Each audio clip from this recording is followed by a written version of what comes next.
Oh, Lord. You know, sometimes I wonder whether bringing you into the world wasn't a waste of professional effort. How many times have I told you, it's all in the mind. Sorry, Doctor. I get worse every day. Decide where you want the ball to go. Imagine it there, and then hit it. Like that. All right for time? I promised Dad I'd play for evensong. I should be all right for another couple of holes anyway. That's if we ever get this one finished.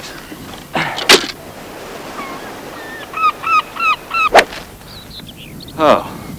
Of course, if you have no imagination, I suppose it doesn't work. I thought I heard a shout. Hope it didn't hit anyone.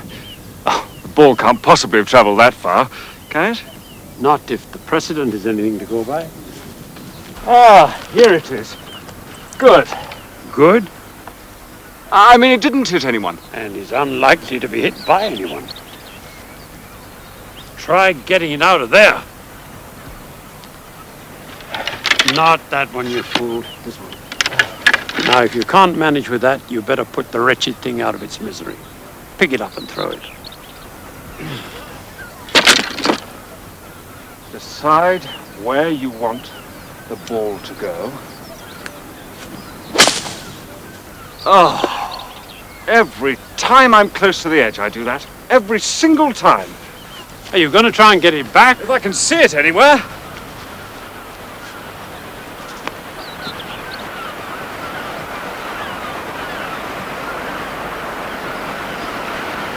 Doctor, quickly! Look. Can we get down to him?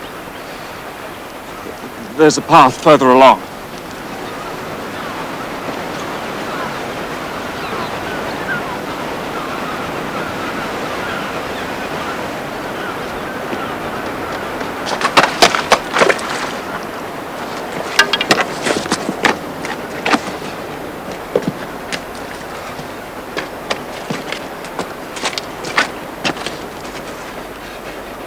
He's still breathing, I think.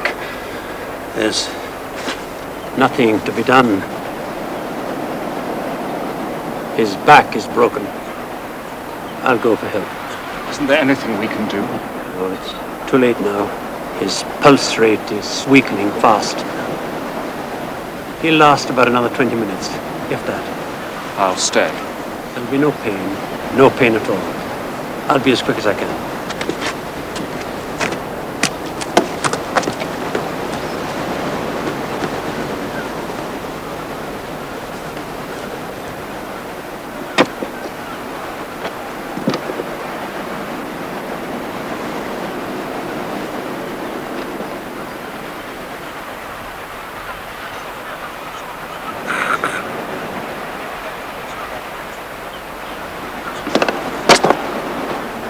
Why didn't they ask Evans?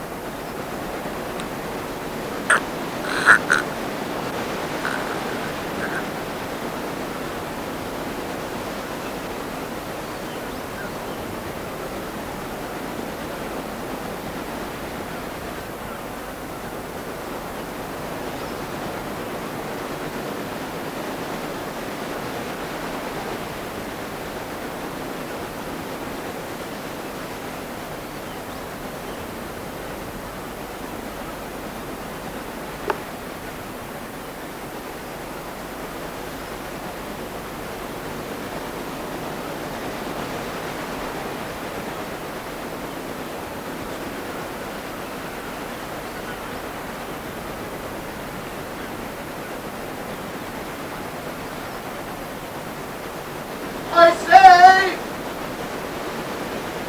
Anything the matter? Man's dead! Help is on its way! I'll come down! There's a path to your right!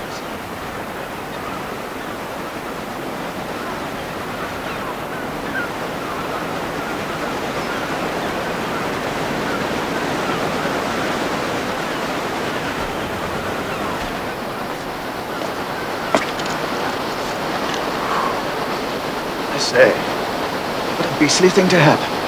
Grim. Nothing I can do. Well, actually, there is, but not for him, for me. You see, the thing is, I've got an appointment at 6, and... You don't like to leave? Well, I know the poor chap's dead and all that, and there's nothing one can do, but all the same. Don't you worry, old man. You cut along to wherever it is. I'll stay till they get here. My name's Roger Bassington French, by the way. Come down to see about a house. Oh, Bobby Jones. Like the golfer. Not a bit like the golfer.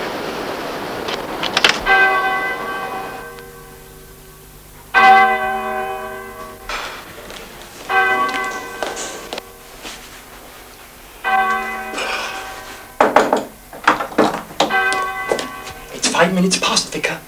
Well, I'll give him 5 more minutes, Roberts. Wretched boy.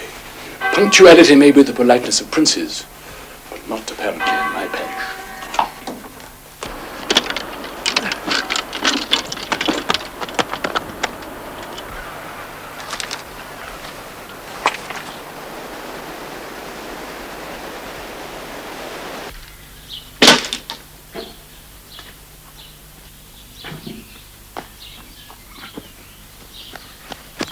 It being the feast of St. James the Greater, we shall now sing, unaccompanied, I'm afraid, hymn number 557, For All Thy Saints, a noble song.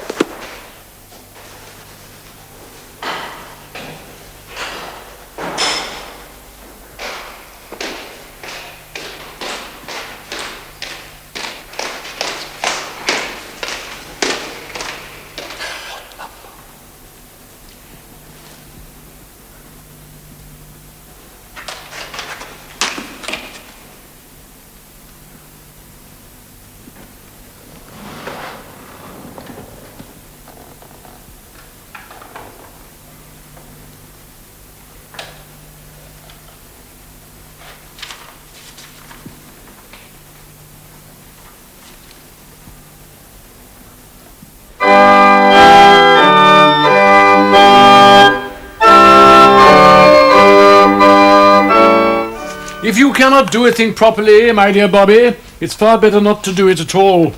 Ah, thank you, Mrs. Roberts. That smells quite delicious. I know that most of your friends have no idea of time, but there is one who must never be kept waiting.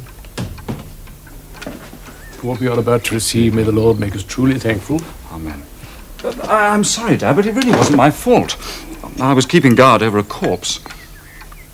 You were what? Keeping guard over a poor blighter who stepped off the cliff. He must have gone straight on and over. Was he killed outright? No, unconscious. He died just after Dr. Thomas had gone for help. Well, I felt I couldn't just push off and leave him. So when another fellow came along, I just passed the job of chief mourner on to him and legged it here as fast as I could. Will nothing, not even sudden death, shake your deplorable callousness? Everything, however solemn, appears to be nothing but a joke to your generation. Oh, it isn't like that really, Dad. I hesitate to say this, Bobby, but it's 8 months now since you were unfortunately invalided out of the Navy. Seems to me you're losing your grip of things. There isn't much to grip around here, Exactly. Dad. I think it's time you set about finding yourself a job. Well, actually, I may be onto something. I'm going up to London tomorrow to have a look. Oh, it's the first I've heard of it. Yes, well, I thought I'd better find out more about it first. Well, good prospects. I'm thinking of going in with Badger Beeden. My dear Bobby, you can't be serious. His great-aunt died. And left him £300. He's taken a lease on a garage. Second-hand cars, that sort of thing. Young Beeden is completely irresponsible. He's never done a hand's turn in his life. Oh, that's not fair, Dad. It's just that he's not had much luck. Luck? Divine intervention would hardly compensate for his complete lack of application. When he started that chicken farm, what happened? Foul pest. And when his uncle set him up in the stockbroker's job in the city, what happened? Fired. And when his father and his mother sent him off to Australia, what did he do then? Came back. Exactly. Well, Australia? Well, how long are you proposing to be away? Back the day after tomorrow, Dad. That's all. Well, it grieves me to say this, Bobby, but I fear you will not go with my blessing. I didn't think that I would.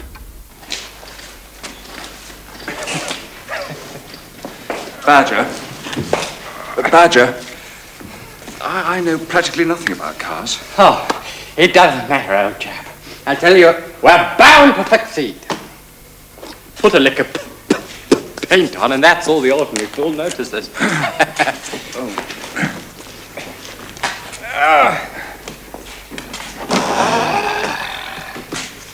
Pretty, don't you think?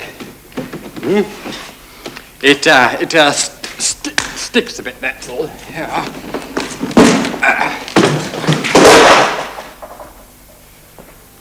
You see why I need you.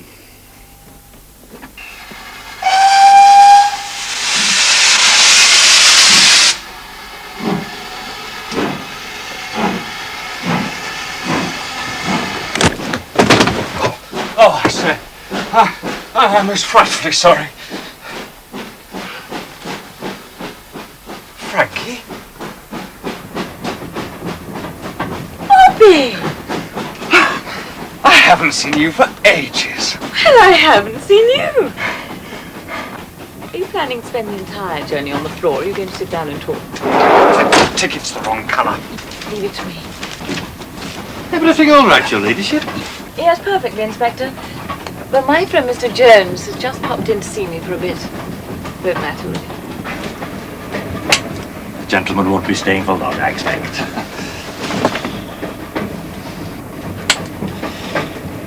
I shan't be round again till after Bristol.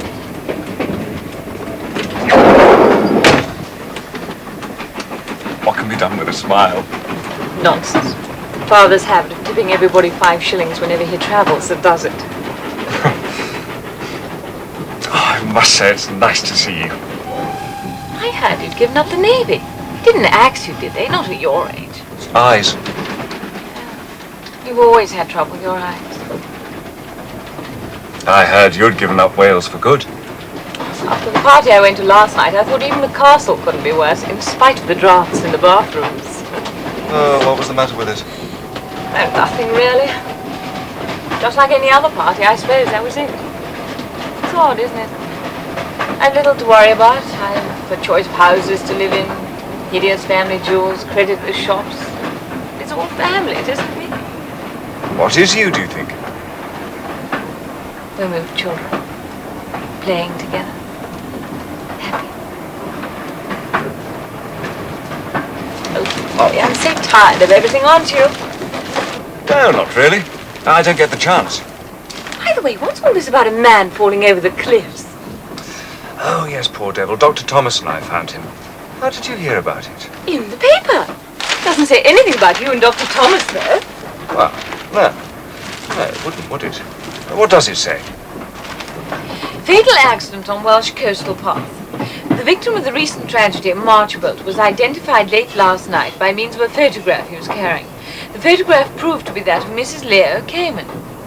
Mrs. Cayman was communicated with and journeyed to Marchbolt, where she identified the deceased as her brother Alex Pritchard.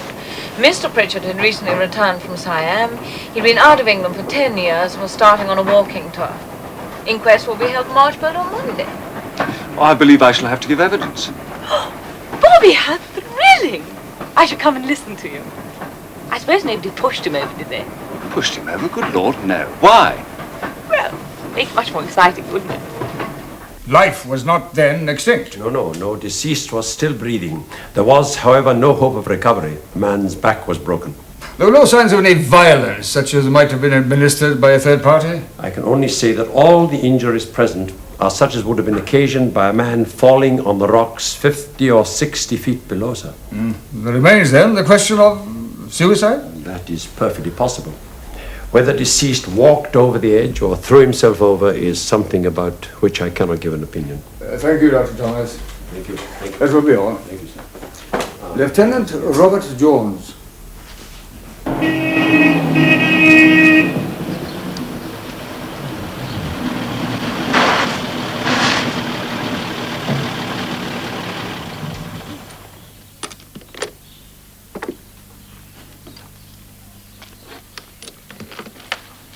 Cry, you say?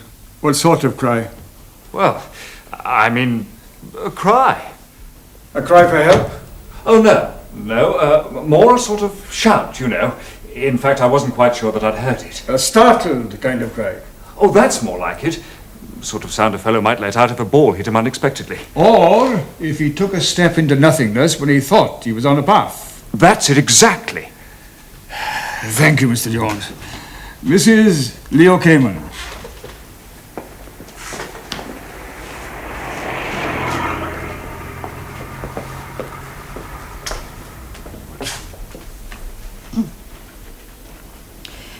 I swear by Almighty God, the evidence I shall give shall be the truth. The whole truth, and nothing but the truth. You are Mrs. Amelia Cayman of 17 St. Leonard's Gardens, Paddington. You are related to the deceased? He was my brother. Mr. Alex Pritchard. Mrs. Cayman, when did you last see your brother? The day before he fell. He said he was going on a walking tour of Wales. He had only just recently returned to this country from the East. He was so looking forward to it. He was in a happy and normal state of mind? Yes. You had no money troubles, or troubles of any kind in his life recently?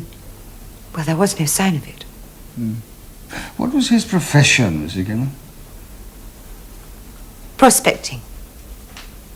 Well, that's what he called it. He was very seldom in England.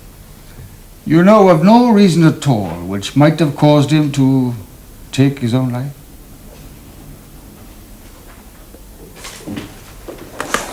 Thank you, Mrs. Cayman. I don't think we need distress you any further.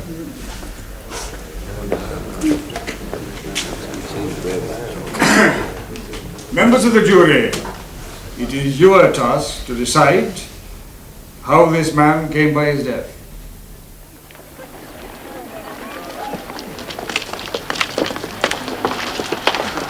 Sorry I was late. I caught you all bit, though. I thought you were charming good.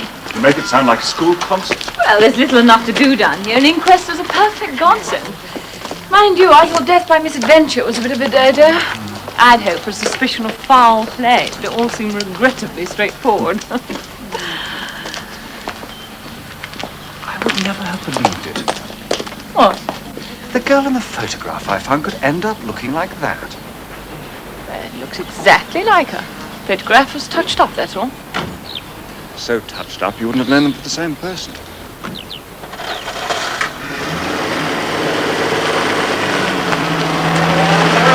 Anyway, where did you see it?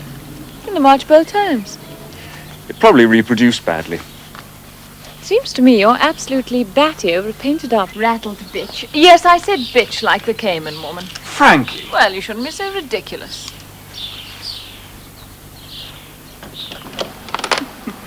What is ridiculous is to quarrel about the damned woman. How about a game of golf tomorrow? You can't be as bad as you used to be. Can't I?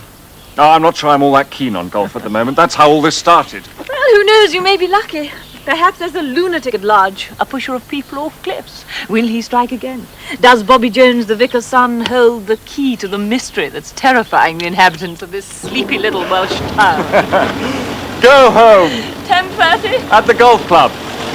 I still think it looks exactly like her.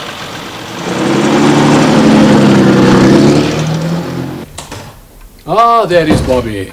Bobby? I do hope you'll forgive the intrusion, Mr. Jones. My husband is arranging for my poor brother's body and, well, I was just wondering... Mrs. Cayman was wondering if you had anything else you could tell her.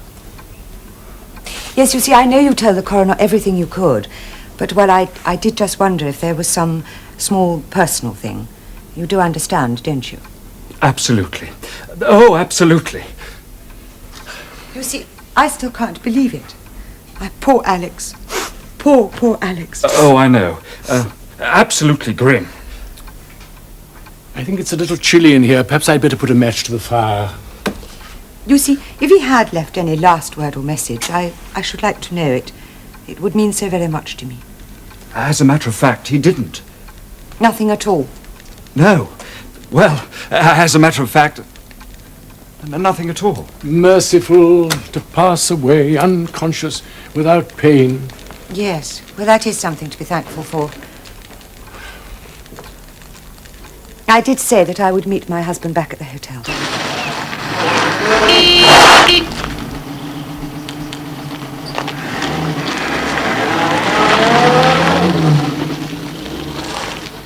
You must put your trust in the great healer, Time. You're sure you wouldn't like us to walk you over to the hotel? Oh, well, that's very kind of you, but I should like a few moments to be alone, you know. Goodbye, Mr. Jones. Goodbye, Mr. Jones. Oh, goodbye. Really, Bobby, you had a tolerable education. In moments of stress when an unfortunate human being demands words of comfort, is that the best you can do? Absolutely grim. I'm sorry, Dad, but I didn't know what to say. Well, it's all very well for you. You're doing it all the time. I don't know what you mean. Kettle's on, Vicar. Tea won't be a minute. How is Styleham, Mrs. Roberts? Oh, market won't be worth going to soon. Fewer stalls every week. Mrs. Roberts, have you seen last week's copy of the Marchbolt Times by any chance? Oh, I'm sorry, Mr. Bobby. I thought you and the Vicar were finished with it. I used it on the fire. I don't suppose it matters.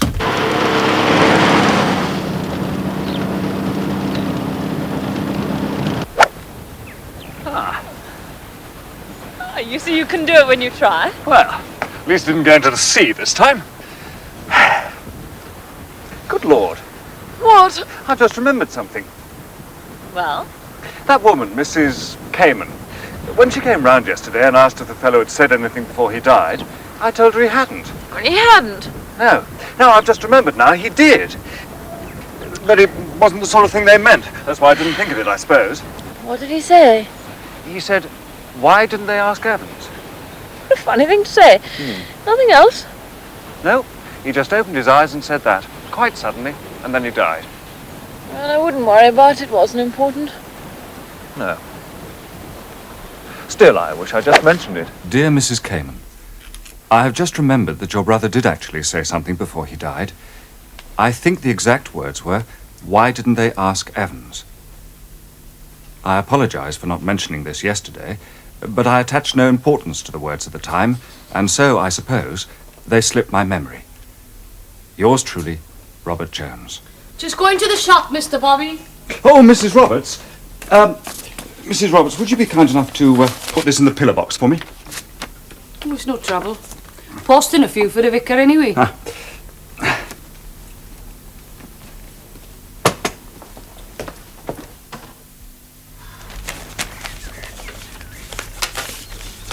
Well, I'm damned. Really, Bobby? Oh, sorry, Dad. Forgot you were there. But somebody's offered me £1,000 a year. What did you say, 1,000? £1,000? Hold in one, Dad. But that's quite impossible. Well, a bit unlikely, I agree, but not impossible. Well, who are these people? Some shipping firm in Buenos Aires. I've been highly recommended. They don't say by whom. Remarkable. Remarkable. They must be complete lunatics, I agree. Nothing of the kind. The South American firm obviously realizes the value of a young man of integrity. All the same, Dad. Why me?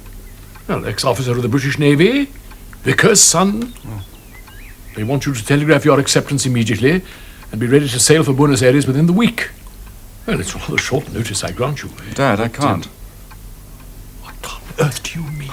Well, I'm fixed up, aren't I? With Badger. Even Badger Beeden can't be such a complete ass to imagine you're going to turn down an offer of £1,000 a year. Well, it's no good, Dad. I can't let him down.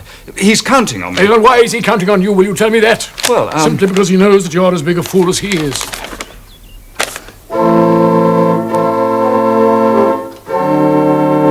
How beautiful you are. They wouldn't believe me. They wouldn't believe me. Really, Roberts? Oh, sorry, Dad. How sharper than a serpent's tooth it is to have a thankless child. Haven't you anything to do? Tell you the truth, Dad, I'm a bit bored. I thought I might go for a walk. Do you a power of good, young man. Risk 12 miles or so across country. Wish I could come with you.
Rather a graveyard suggestion about them, I'm afraid, but the choice was singularly limited. I thought you were in London. My dear, as soon as I heard about you, I tore back. It's most exciting to have a romantically poisoned friend.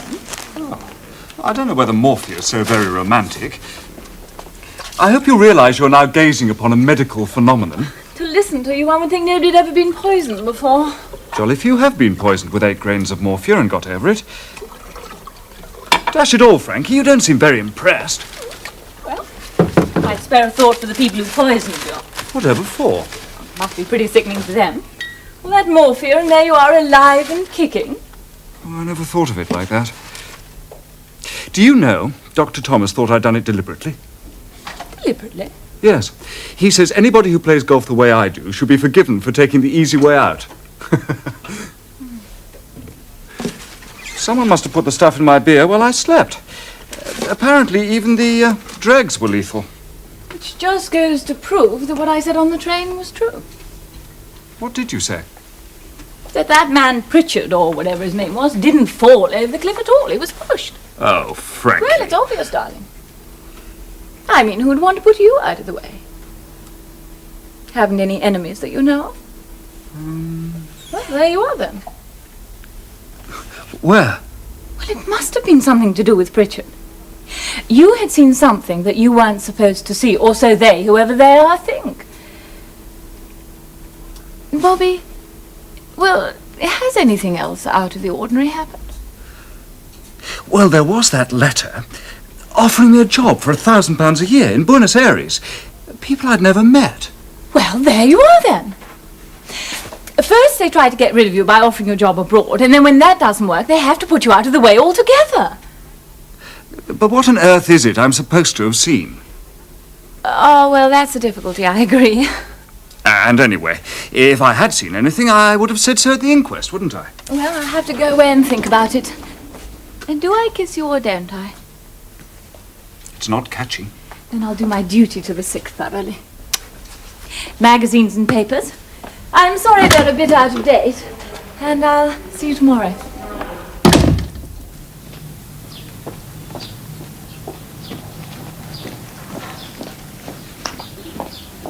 Lady Frances? Lady Frances? I'm ever so sorry, Lady Frances, but could you come back? I think Mr. Jones has had a relapse. Bobby! What on earth's going on? Look, I want my tea. This copy of the Marchpole Times you left me, the one I never saw. Look. Portrait found on the dead man by which he was identified. Mrs. Amelia Cayman, the dead man's sister, sir. Oh, that isn't the photograph I put back in the dead man's pocket. It isn't? No. But that means that... Either there must be 2 photographs. Which isn't likely. Or someone took the photograph that you saw and put another in its place. That man that came along after Pritchard had died. Basington French. If that's his name. Oh, come on, Bobby. Basington French is hardly a name one's likely to make up. What was he like? I didn't notice him particularly. He said he was a stranger down here, and something about looking for a house. Bobby, have you thought? If Pritchard was pushed, Basington French is probably the man who did it. He seems such a nice fellow. Yes, but if it was murder, then it all fits. You turn up you're not supposed to, you find the photograph you're not supposed to. They had to do something. Won't work. Why not? If it was the photograph that was so important, whatever was going to be done about me would have been done at once. Otherwise, the chances are that I'd have seen this copy of the Marchbold Times and immediately said, that isn't the photograph I saw. Why wait until after the inquest to have a go at me when everything was nicely settled? Oh, and there's another thing.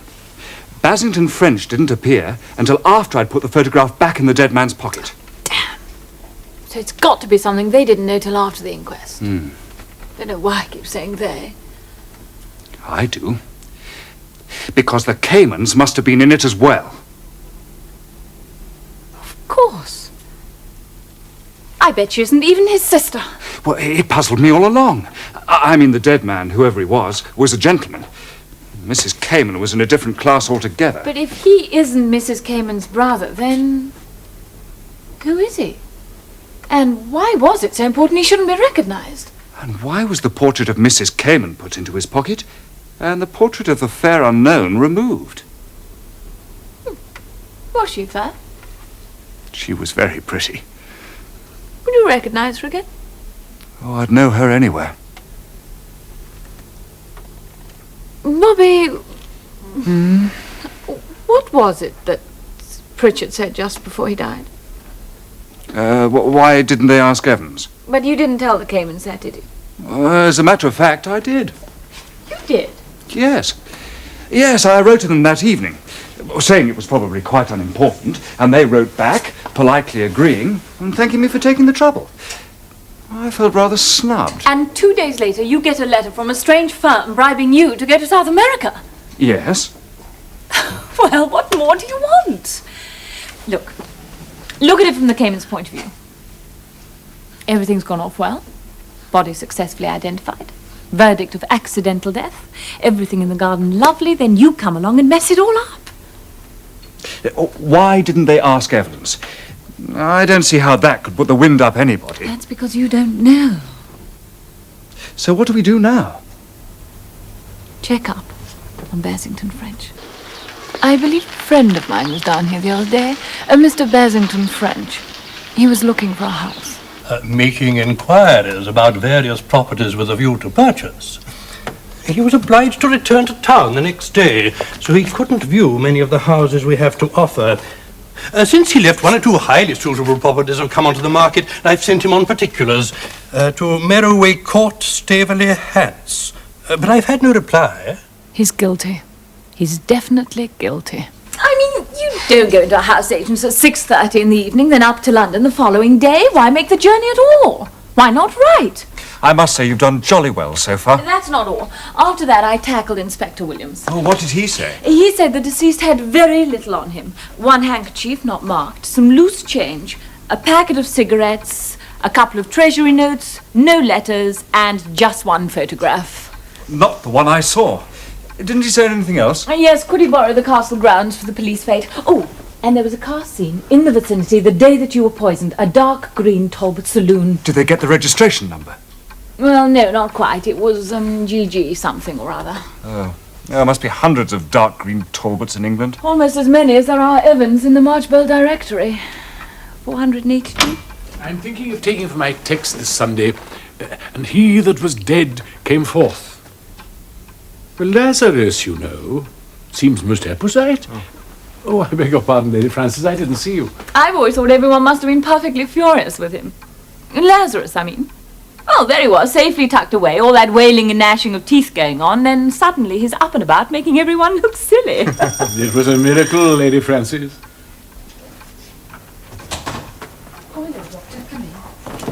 Oh, good day, Doctor. How are you? Let me take your clubs. You're very kind, very kind. This way. Doctor's here. Just come to take a look at him. Time you are back on the golf course, young man. I'm reduced to playing with people who can play. There's St. Luke, of course. Thou shalt be recompensed at the resurrection of the just. I hardly think that applies to Bobby, do you? Well, no, perhaps not. Well, what about that child that Elisha raised from the dead? Oh, much more fun than Lazarus. I mean, he opened his eyes and sneezed 7 times. Yes, but as far as I can remember, our dear Bobby didn't sneeze at all. If he gives you any trouble, Mrs. Roberts, just let me know. Oh, you won't do that, Doctor. Thanks, Dr. Thomas.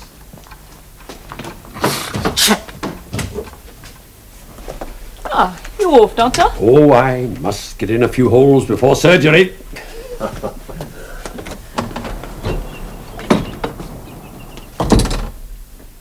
The doctor says I shall be fit enough to go up to London next week. Good. May I? Oh, please. I thought you didn't approve of my going in with old Badger. Easier to check up on the Hampshire Basington Frenches from London than from this remote outpost of the British Empire.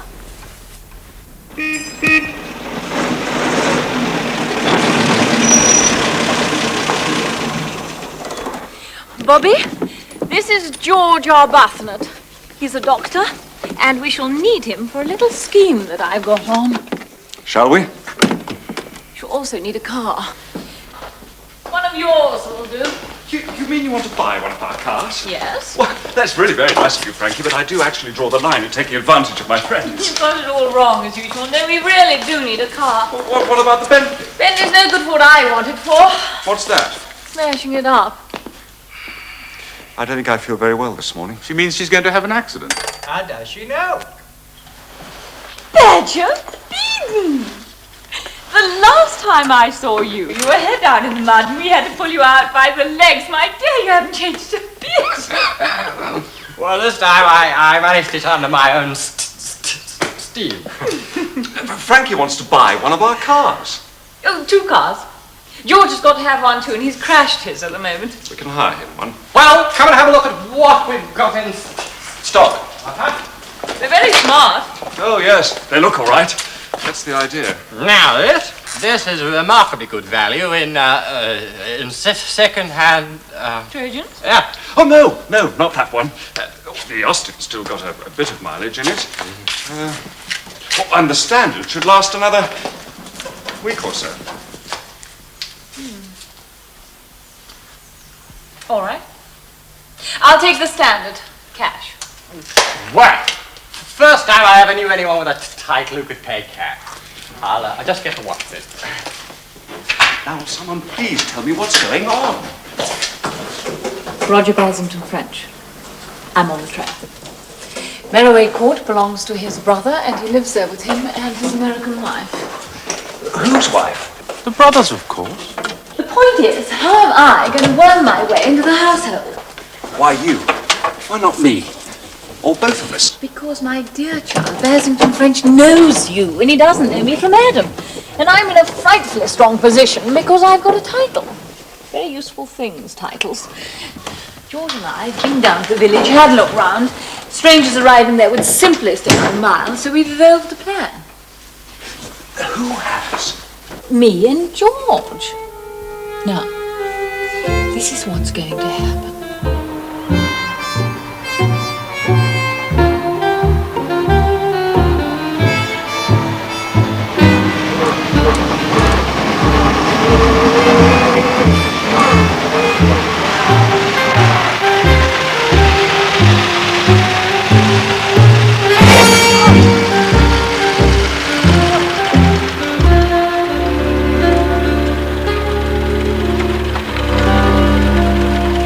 Actually going to sell this to someone.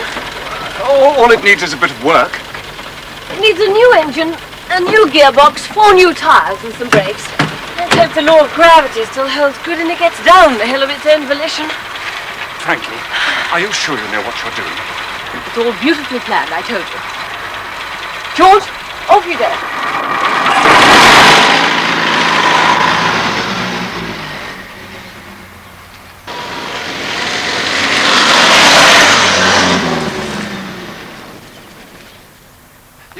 You're looking very pale, Frankie. Are you sure you're all right? I made up pale. Wouldn't want me carried into the house blooming with health. Now, look, this is what you have to do. When George waves his handkerchief and I wave mine, start her off. I'll stay on the running board until the pace gets too hot, and then I'll jump off. Don't hurt yourself. Oh, I shall be extremely careful not to. It might complicate matters to have a real accident on the spot of a faked one.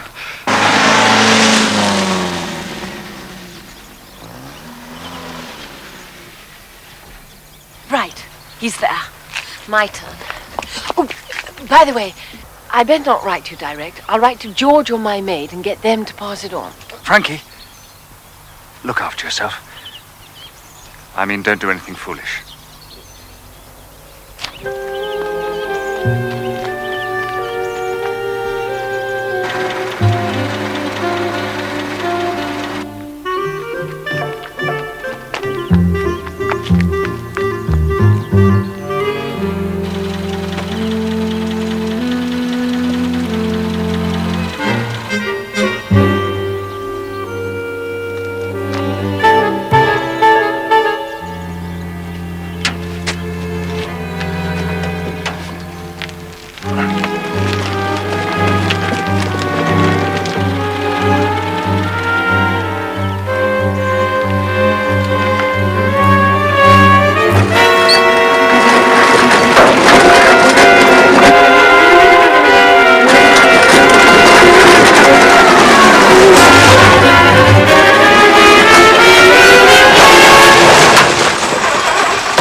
Shall I roll around a bit and make myself dusty? You might as well. Here, give me a hand. Concussion. My doggo.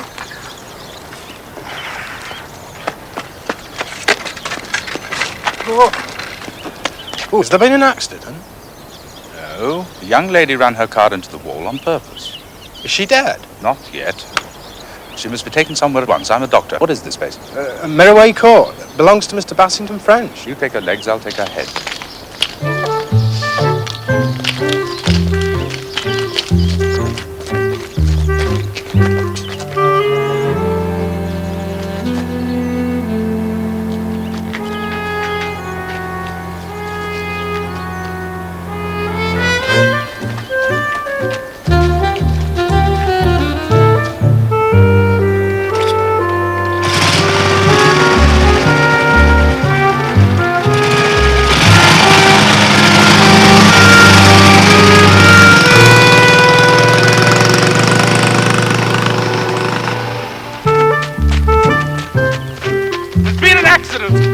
I can carry this lady into.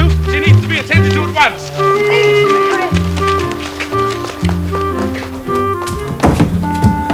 Shall I call the doctor? I am a doctor. I happened to be passing in my car and saw the accident occur. In here. Is she badly hurt? I can't really tell till I've examined her.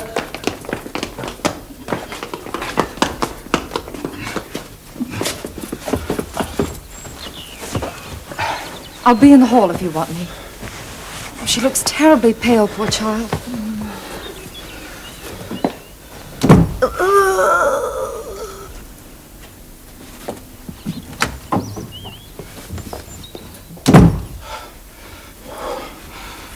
George, darling, this won't blight your career, will it?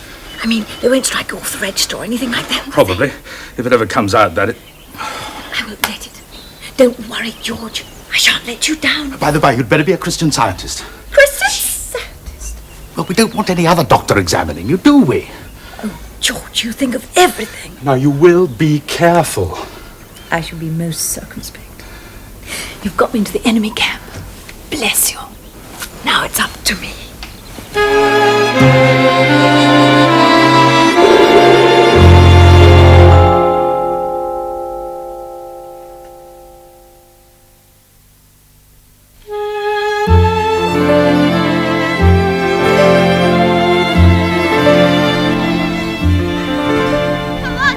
know whether it's the bang on the head or what it is, but I just don't want to move.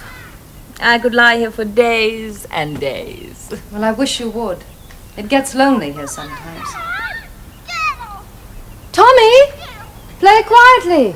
Poor Lady Frances will never recover with you making all that noise. Lady Frances is malingering. Actually, it's marvelous to see him playing and enjoying himself. He's had so many accidents recently.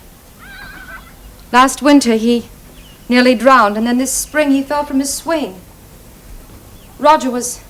My brother-in-law was terribly upset because he was swinging him at the time. You know, pushing him up high the way children love. Well, he certainly looks splendid now. Henry doesn't like him playing with the local children, but you see, there's no one in his... Playing with local children never did me any harm. Quite the contrary. Well, I know we're overprotective, but he is the only child. The son and heir. It's understandable. If anything were to happen to Tommy, I don't know... Nothing will happen to Tommy. Oh, Roger. Lady Frances, may I present the Black Sheep family? My brother-in-law, Roger. Roger, this is Lady Frances de Winter. Who made such a marked impression on the park wall. Roger, Ross said you were back. How are you? Have you brought my fork? Tommy, how many times have I told you? You mustn't ask for things. Nonsense. Promise is a promise, isn't it, old chap? Well, don't you worry. I've got your fort, and your cowboys, and your Indians. They're all in the hall. Off you go. Oh, Roger, you spoiled him. Henry, old man. You're back, then. Are you joining us for tea? Tea? No, I don't want any tea. Watch must have stopped. What time is it? 10 to 4. It can't be. Promise you it is. For God's sake, tell those children to go home. It was getting chilly anyway. I'll just close the window. I must go back to my study. Do some accounts. Damned head gardener thinks I'm a fool. I have offered to do the accounts for Fat you. lot of use you'd be. Here today and gone tomorrow. I'm sorry about it. It must be very boring for him, my butting in like this. Oh, Henry doesn't mind that. Henry doesn't mind anything these days. I'll go and have a word with him. Oh, Roger, I'm glad you're back. Hey, steady on, old chap. Is that the afternoon post? Yes, sir. How many times do I have to tell you to bring it straight to me? Very good, sir. Put that lot on my desk. I'll deal with them later.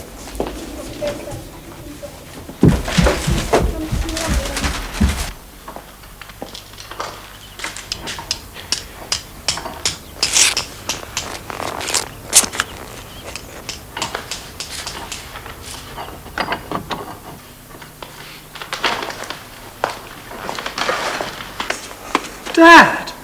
Oh, Bobby! Is that you? What are you doing here? Had to come up to sort out that dreadful mess about the new hymn books. I ordered 3 dozen in red Morocco. And that fool Lewis sends me 2 dozen black. How are you, Dad? Is everything all right?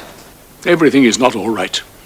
That young woman who was taking your place, only temporarily, I trust, doesn't seem to appreciate the fact that congregations like ours like their hymns taken at a leisurely pace. Onward, Christian Soldiers may have been written to help a group of small children to climb a hill, but there's no reason why she should attack it in quite such a vigorous manner. Oh, good morning, Vicar. Good morning, Badger. I trust the venture prospers. We sold 3 cars in 5 days. Only one was brought back. Bloke said we must have given it an injection or something to get it going in the first place. Remarkable.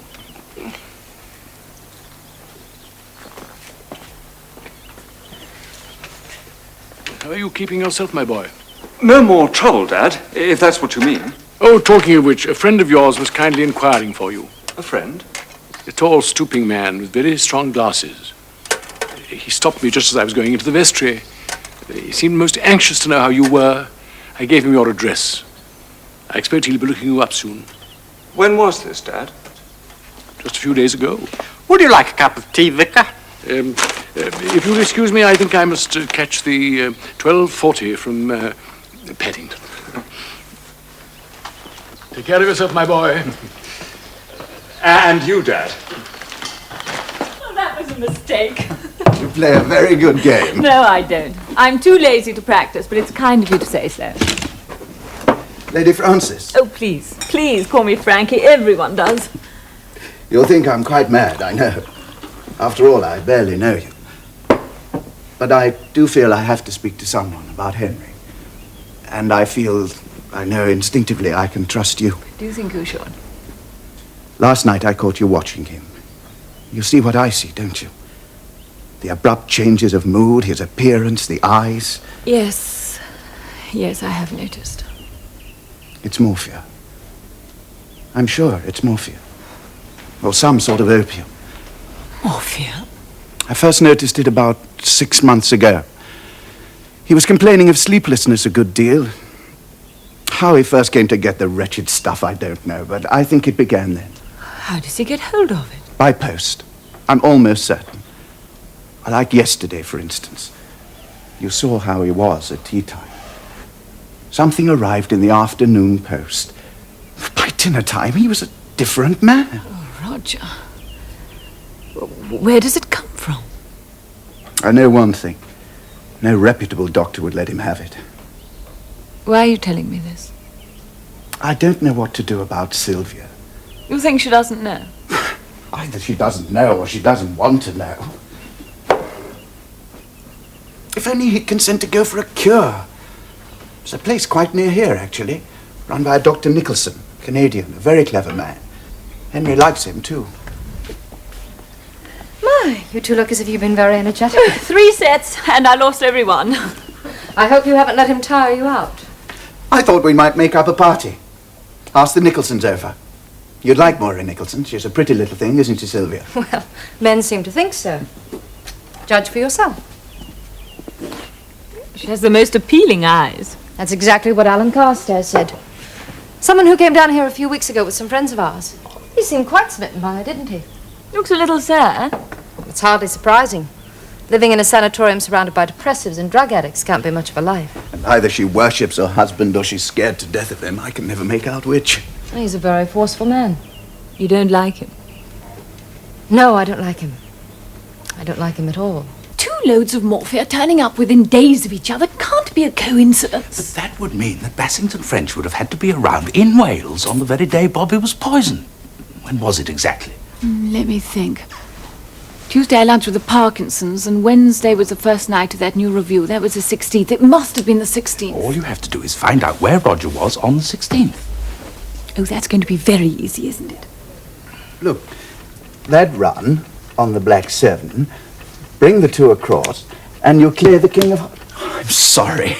It's maddening, isn't it? Quite maddening. When you smile, are you sure we haven't met before? Recently, quite recently. Wasn't it that party of Lady Shane's at Claridge's? The 16th it was. Oh, he couldn't have been there. The 16th was Tommy's birthday. We had the most ghastly children's party. How I'd have got through it without Roger, I just don't know. Besides, if I had met you before, I should never have forgotten. That's the extraordinary thing about this place. When nothing happens most of the time, the most trivial things become memorable. Well, if you think this is quiet, you should try Wales.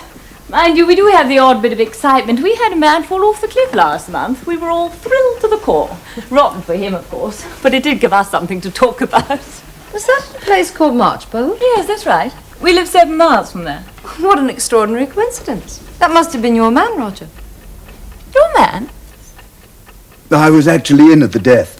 Stayed with the body till the police arrived. But what were you doing there? He had some absurd idea buying a house down there. It's not absurd at all. I shall settle down someday. Well, when you do, settle down near us, not in Wales. Didn't turn out to be suicide or anything, though. Oh, no, it was all painfully above board. Didn't you see his picture in the paper? I really don't remember. I think I've got a cutting in my bag. Must have been awfully handsome, this Alex Pritchard. Before he was dead, I mean. Oh, yes, I remember. He looks a bit like Alan Carstairs. I said so at the There time. is a look of him about it, I agree. There is no real resemblance, you know. Alan Carstairs, I've heard that name before somewhere. Perhaps he was at Lady Shane's on the 16th. Oh, he's quite a celebrity in his own way. He's a Canadian. A naturalist, a big game hunter, an explorer. Not that I know him all that well. He came down here with some friends of ours, the Rivingtons, for lunch one day. Very attractive man. And he fell in love with Maura Nicholson? With her photograph, yes. It was his first time in this country, I believe. Last year he'd been on tour through Africa with that millionaire man, John Savage. You know, the one who thought he had cancer and killed himself. Funny. Yeah, Alan Carstairs, looking so like that man who fell over the cliff at Marchbank.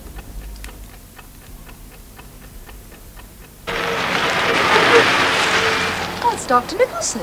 I thought they were coming to play tennis this afternoon. Well, they said they were.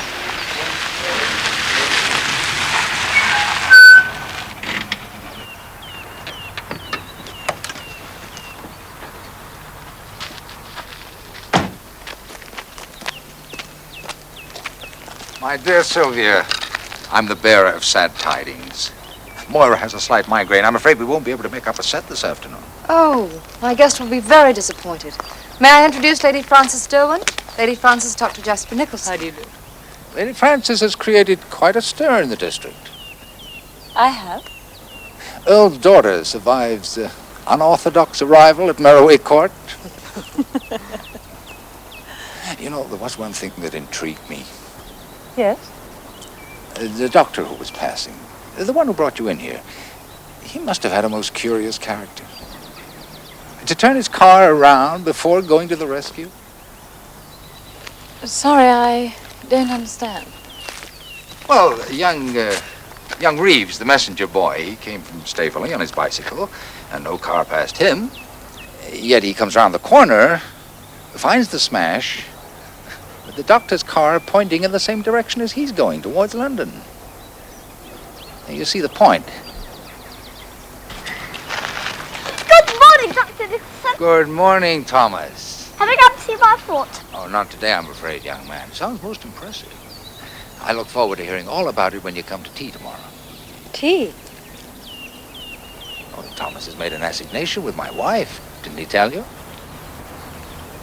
Tommy, have you been inviting yourself again? No, of course he hasn't. And I'll show you the rabbits. Shall we say 3:30? Oh, thank you, Dr. Nicholson. I'll drive him over myself. Fine.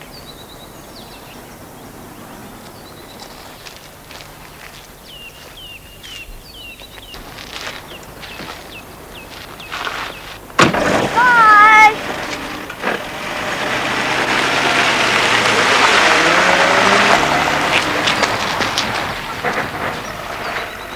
He's fond of children. He says he's not, but the Tommy's special. I suppose he came to Tommy's birthday party then. Oh, no, he was away that weekend. Dear Bobby, I think it's about time you came down. Get a chauffeur's livery, ours are always dark green, and put it down to Father's account at Harrods. I hope you have the moustache under control, and remember your name is Hawkins. It's all right, no one will ever recognize you, people just don't look at chauffeurs. Come down here and ask for me. You'll have to put up at the pub and get what local information you can there, particularly about a Dr. Nicholson who runs a place for dope fiends. Several suspicious circumstances about him, like he owns a dark green Talbot saloon, was away from home on the 16th when your bear was doctored, and is altogether far too interested in my accident. Au revoir, my fellow sleuth. Love from your successfully concussed Frankie. Oh, and P.S. I think I've identified the corpse. I just don't like Tommy going over there. You shouldn't have said he could go then. If Tommy ever found out what he does to those poor rabbits... What's the matter with the rabbits? Oh, he uses them for drugs, tests, experiments. All that sort of thing. What about the people? Have you ever thought about the suffering and torment they go through? Can you imagine what it's like to get used to a drug and then have it taken away from you? People have gone raving mad. And all you can think about are the rabbits.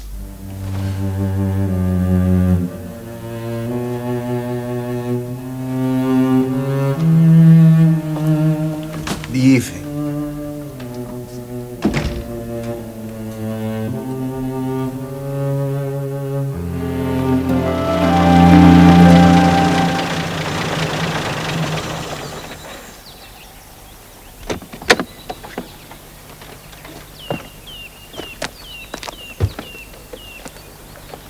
everything all right then, Hawkins? Yes, my lady. She's been thoroughly overhauled. That's all right then. Quite a bus you've got there. Yes, sir.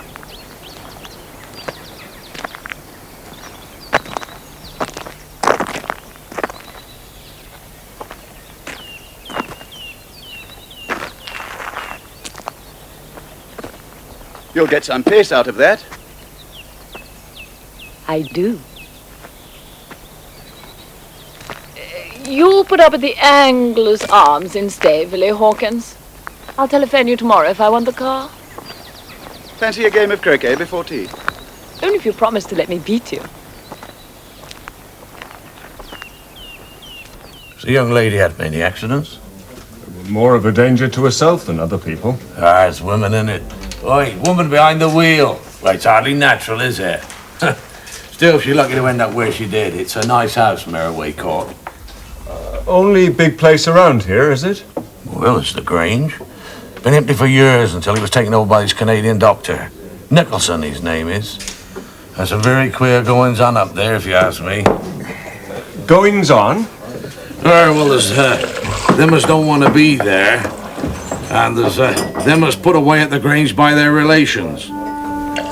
Oh, I assure you, Mr. Hawkins, the moanings and groanings and shriekings are going up there you wouldn't believe.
What's the matter? No, I want to help you. No one can help me. At least tell me what it is that frightened. You're the girl in the photograph. They're coming. They're coming. You can't help me unless you go now. You must go now, please.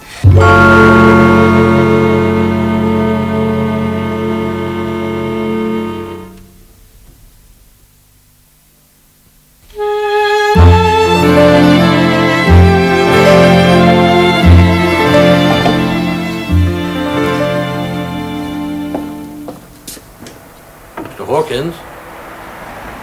Mr. Hawkins! Oh, yes. Sorry, I was miles away. You're wanted on the telephone.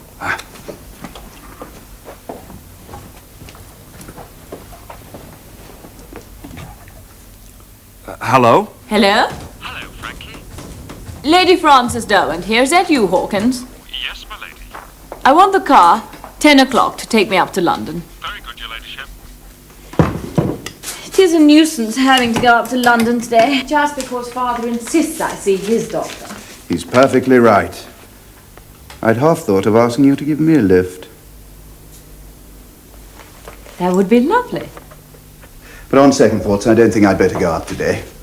That wretched brother of mine's even odder than usual. I don't want to leave Sylvia alone with him. I can imagine how you feel. You will be back this evening. Yes, of course. I'll look forward to that.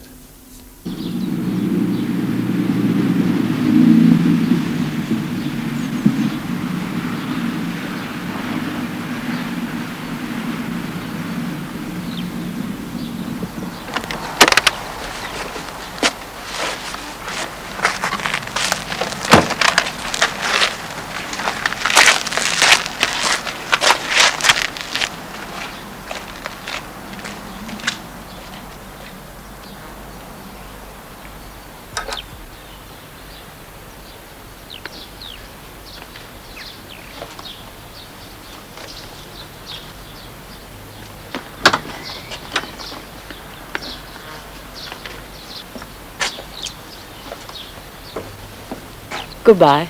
You are coming back. I told you this evening. Promise. I promise.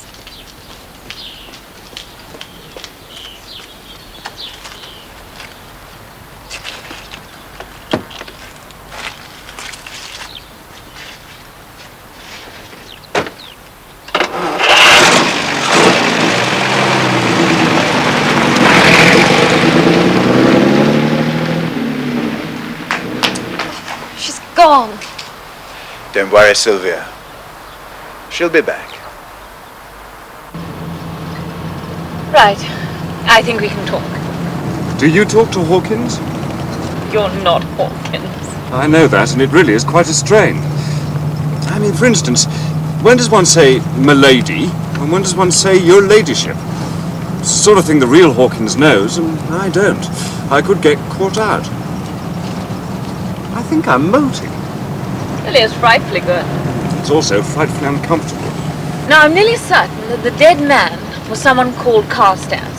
Carstairs? Alan Carstairs. He was a big game hunter and explorer, and he was brought down to the Basington Frenches by some people called Rivington. And I've found the original of the photograph. Not the one in the man's pocket. Yes. I mean, that's marvellous. Where? In the grounds of Dr. Nicholson's nursing home.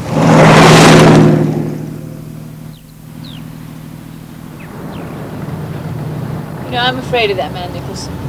I think he's definitely suspicious. You mean you don't like him? Well, Sylvia doesn't like him either. Frankie, what do you think's at the bottom of all this? Morphia. Morphia? It's the only thing that you and I and Dr. Nicholson have in common. I don't understand. It's too much of a coincidence. First someone tries to poison you with morphia. Then Roger's worried his brother's a morphine addict. Then Dr. Nicholson turns up in charge of a clinic who uses morphia. What's more, on the day that you were poisoned, Roger was at Merroway Court and Dr. Nicholson wasn't. And remember that he drives the dark green Talbot saloon. Well, not exactly evidence, I know, but I must admit it fits nicely. Almost too nicely. And Roger? What about him? You know, I think you're wrong about him. In what way? Well, you've cast him as the villain of the piece, haven't you? Not at all. You worked it out logically, and you decided he must be the villain of the piece. Because of the photograph. Yes. Roger was on that cliff top when the man went over. No one else could have changed it. But that's all we've got against him, really, isn't it? All? Oh, well, I know, but now I feel he's innocent. Frankie, you haven't fallen for Roger, have you? Don't be absurd. Bobby, I just feel there must be some sort of innocent explanation. I don't see how there can be, especially now that we've found the girl in the photograph actually in the neighborhood. That seems to clinch the matter. Frankie, duck!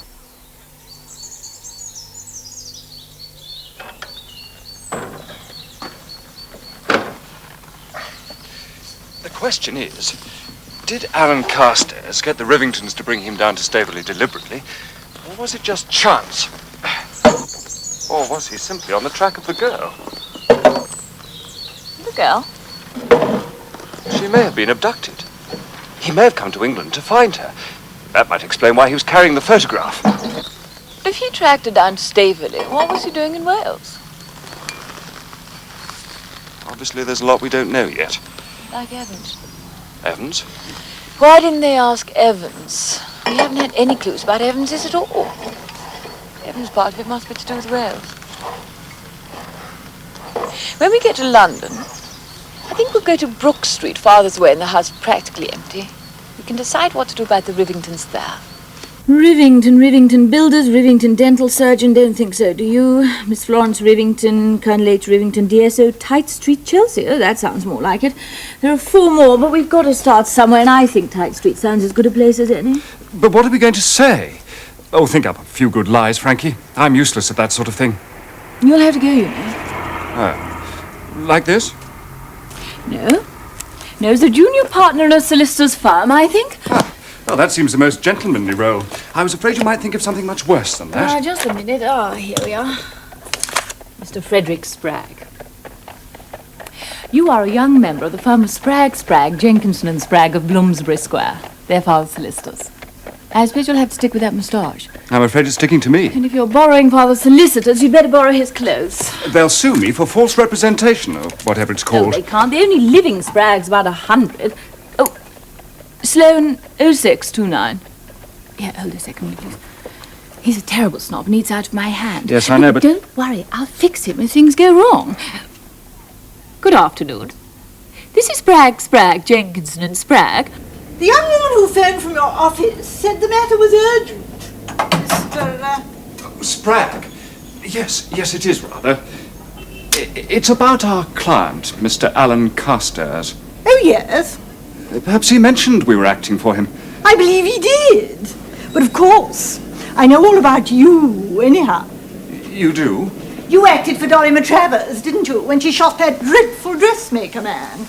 I suppose you know all the details. We know a lot that never reaches the general public. I suppose you must. But tell me, did she really? I mean, was she really dressed as that woman said? The story was contradicted in court. Oh. Oh, I see. Well, do sit down. Thank you. Mind you... now, about Mr. Carstairs. He left England very suddenly, as perhaps you know. No, I didn't know. We haven't seen him since. Ah. Mind you, I always had my suspicions about Dolly Matravers. She did get off, Mrs. Rivington. Oh, but I ask you... To return to Mr. Carstairs, you saw him last when? Oh, 6 weeks ago, 2 months. I really can't remember. But surely, I thought... Oh, yes, of course I can. It is when we took him down to Staveley. He just arrived in England and we were going to Scotland. So I said to Hubert, let's take him down with us to the Bassington Frenches. They won't mind. So we did, and of course they didn't. He didn't know the Bassington Frenches? No, but I think he liked them. Though something seemed to upset him. He was very quiet and moody on the way home. But then, of course, he's a Canadian. Canadians are so awfully touchy, don't you think? You don't know what it was that upset him? I haven't the least idea. Did he meet any of the neighbours? Go for a walk, anything like that? No, it's just ourselves and them. Ah. But it's odd you're saying that, because he did ask an awful lot of questions about some people who lived nearby. A doctor, something or other. Nicholson? Oh, do you know him? Well, I have Oh, had I occasion... must say, he sounds absolutely fascinating. Did Mr. Carstairs know the Nicholsons? No. And that's what made it so odd, because he wasn't a curious man as a rule. But he wanted to know all about them, how long they'd lived there, where they came from, all that sort of thing. Did he say why he himself was in England? No. But we thought, Hubert and I, that it might be something to do with that poor millionaire friend of his, who died so tragically. Now, what was his name, you know? Savage. John Savage. Alan was very upset about that. Do you know, some doctor actually told the poor man that he had cancer, and he killed himself. Disgraceful. I mean, only last spring our doctor told poor Hubert that he had mumps, when all it was swollen glands. Thank God. To return to Mr. Carstairs, We're trying to trace him rather urgently, you see, and he hasn't left an address.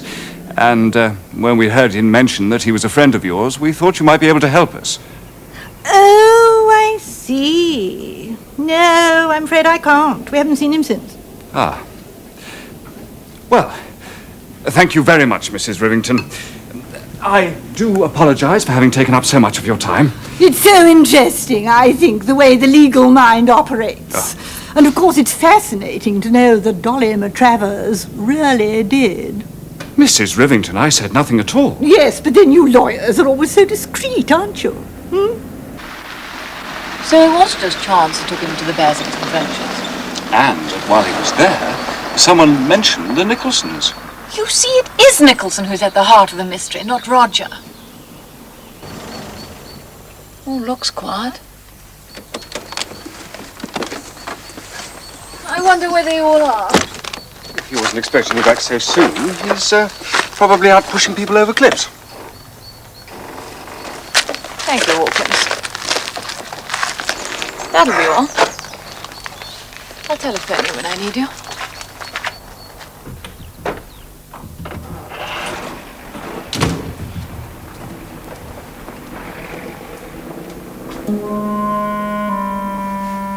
Anyone at home?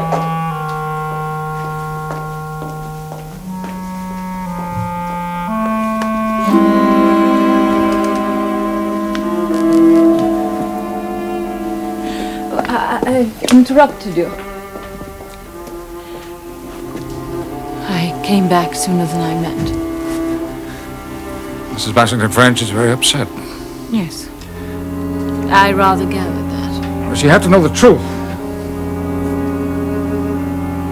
I want her to persuade her husband to place himself entirely in my hands.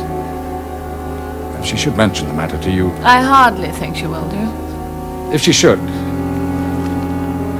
try to persuade her that it really would be best. You see,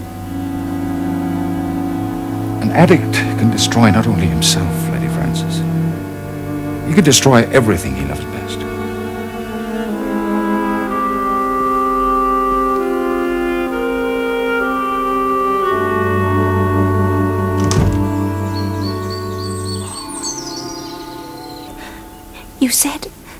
You said you'd help me. Perhaps I shouldn't have come. Of course you should have come. I'll do anything. Anything in the world to help you. Oh, don't be frightened. You're safe now. You must think me mad. You must think me quite mad coming here like this. It's just that I'm so frightened.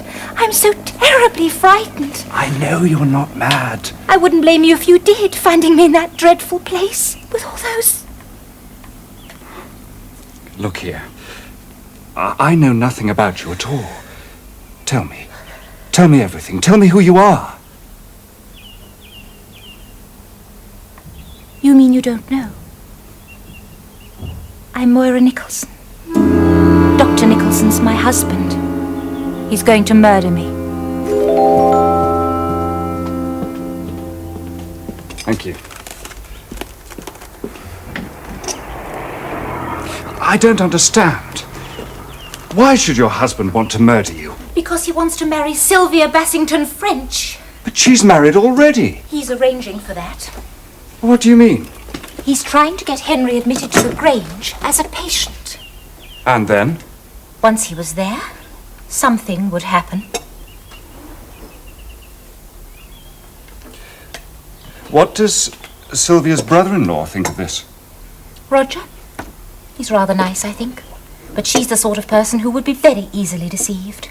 Jasper's working on him to try to persuade Henry to come to the Grange. Don't let him come, please. If he does, something awful will happen. I know it will. How long have you been married to your husband? Just over 2 years. Haven't you ever thought of leaving him? How could I? I've nowhere to go. I've no money. People would think I was mad. A poor, pathetic woman going around saying her husband was trying to murder her. I've seen it in his eyes when he looks at me. Who would ever believe me? Well, I believe you. Thank you. Oh, thank you. Look, if I'm going to help, I've got to ask you some questions.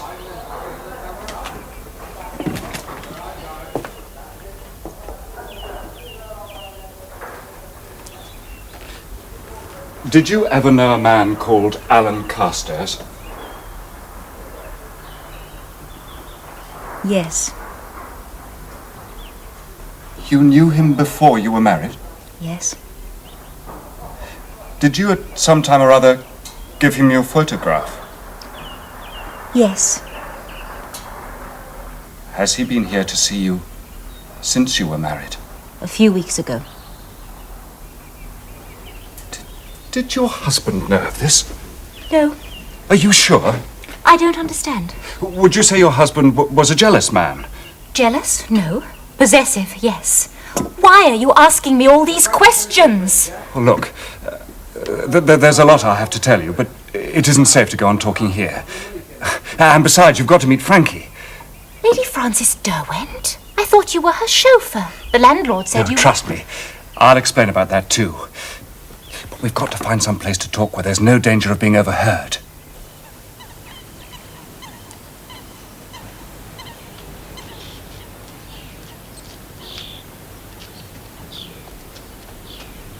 Lady Frances, I'd like you to meet Mrs. Nicholson, the original of the photograph. Oh, I'm sorry. But I do see now why the sight of Mrs. Cayman at the inquest came as such a shock to you. I must be an absolute fool not to realize. I'm sorry, I'm afraid I don't understand. Oh, no. No, of course you don't.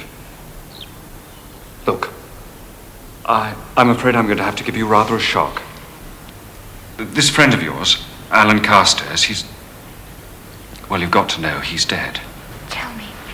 He fell over the cliff at Marchbolt, the place where I live. I and the doctor there happened to be the ones to find him. So that's why he never came back. He had your photograph in his pocket. Dear Alan.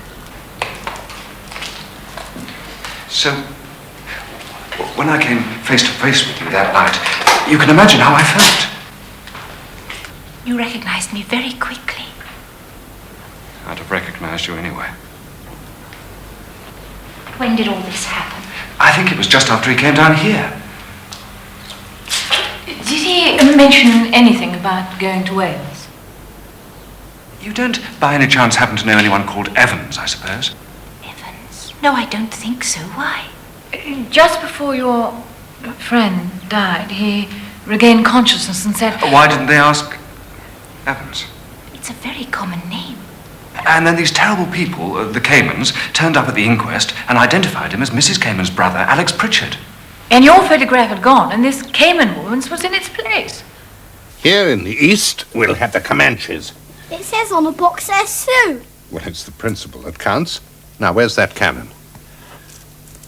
Do be careful, won't you? Mother says must never put it in anyone, even though it's only clockwork. Quite right. We'll put it here, I think, then we can really let them have it. You do it, old boy, will you? Just about there, I think.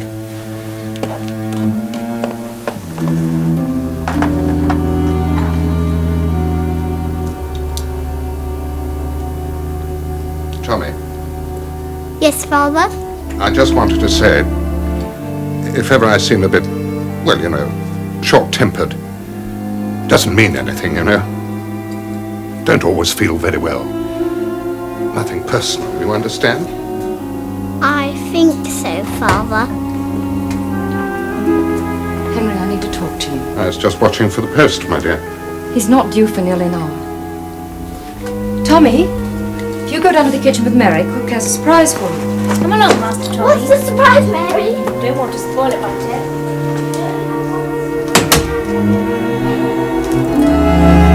And we think that Roger Basington French pushes Pritchard, or Carstairs, over the cliff. Roger? He was in the right place at the right time, and more important, he was the only one who could have removed the photograph. I'm sorry, but there's something I must ask you. Ask away. Well, I don't know how to put this without sounding... Well, did you really come down here by accident? Or did you come because you suspect my husband? I give you my word of honor. We'd never even heard of your husband till we arrived down here.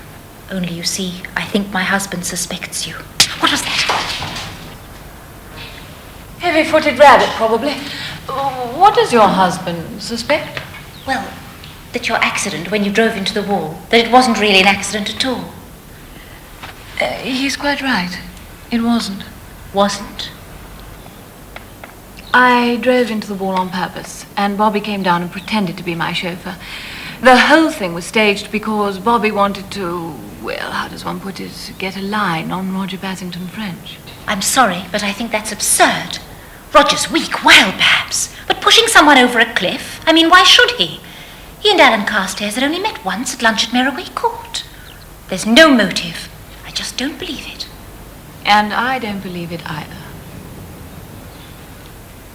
The fact remains he's the only one who could have taken your photograph. There's an easy way to settle it. Why don't you ask him? How on earth did you come to guess that?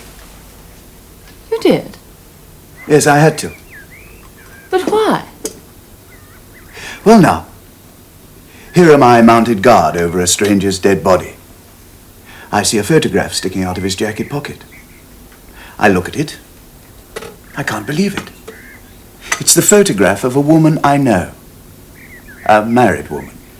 And a woman I suspect is not too happily married. What's to be done? An inquest? Publicity? I acted on impulse. Took the photograph and tore it up. So that's it. If only you knew. Knew what? I can't tell you at the moment. But please trust me. I do see now why you took the photograph, but was there any objection to saying that you recognized the man, that you met him down here only the week before? My dear girl, are you quite mad? Alan Carstairs. You did meet Alan Carstairs? The man who came down with the Rivingtons. The dead man wasn't Alan Carstairs. Oh, but he was. You must have recognized him. No, I didn't see his face. He had a handkerchief spread over it. How beautifully and curious men are.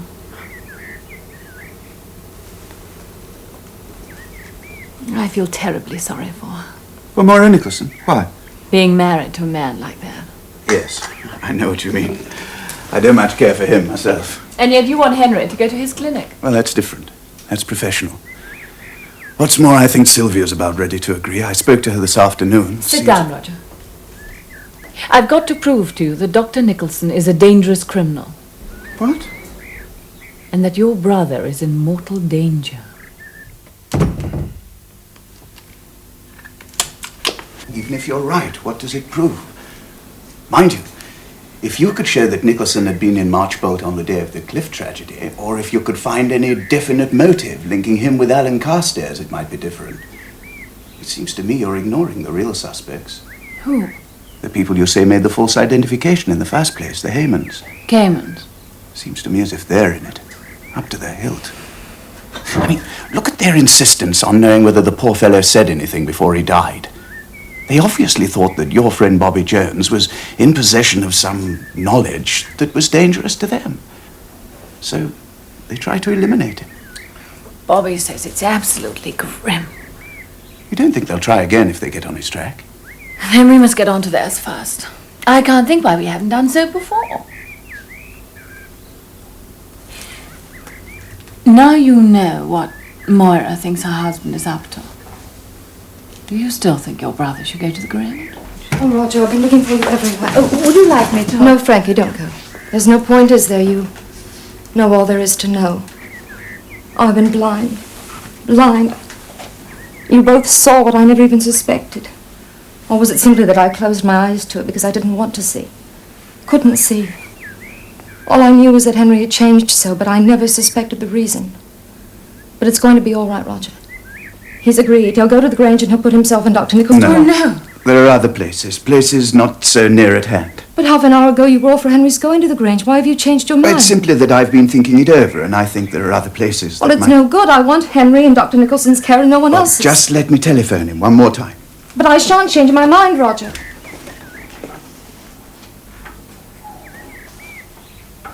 I don't know how to apologize. You must think of us. Sylvia, If I'm in any way an embarrassment, I'll go. Oh, no, please stay. Poor Henry, he was so upset at my knowing. He cried. He promised he'd do anything he could for my sake and for Tommy's. I'm sure he will. Dr. Nicholson's warned me not to count on promises.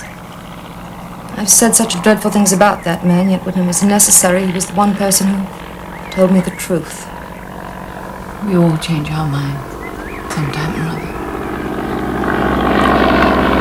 Look, I know I haven't paid last month's bill, but you can't run a second-hand car shop without spare parts. I'm not asking you to throw good money after bad. Just, but, excuse me, just think of it as an investment. Nicholson's out. I left a message. But I still don't understand. You suggested this plan. It's all been arranged and Henry's consented. Sylvia, I am Henry's brother. What was that? Sounded like...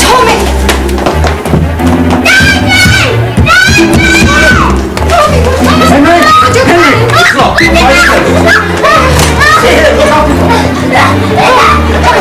It's all right, I'll just see it. Stand back. I'll have to break it.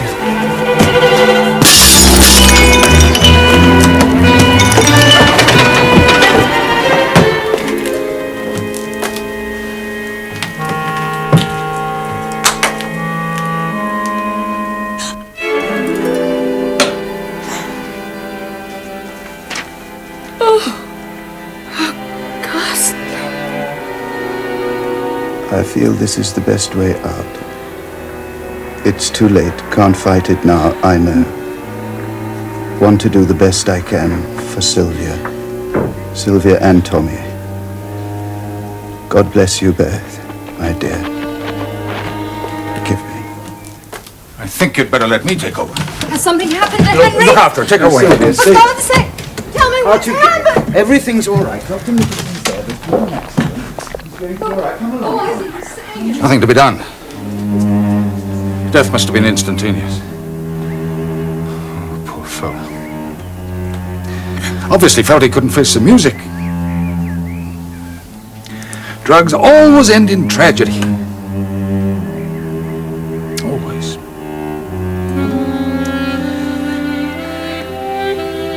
Well, there'll have to be an inquest, of course. I'll telephone the police. Oh.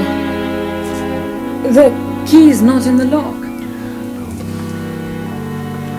Oh, perhaps it's in his pocket.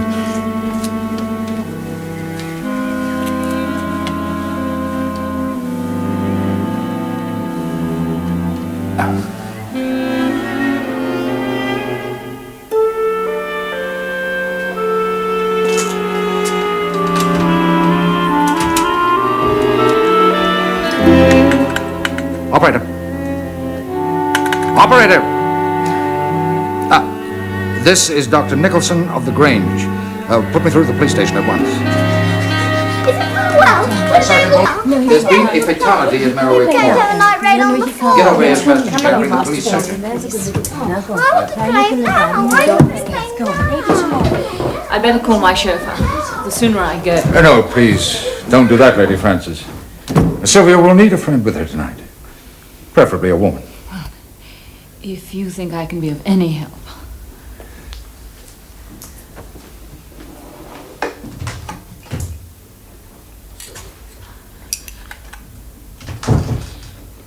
$374.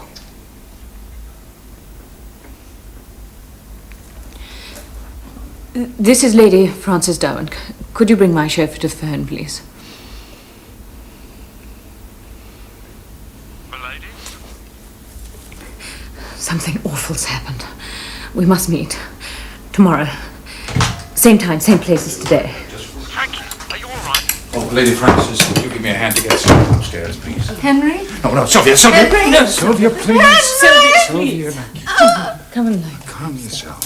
Everything much better.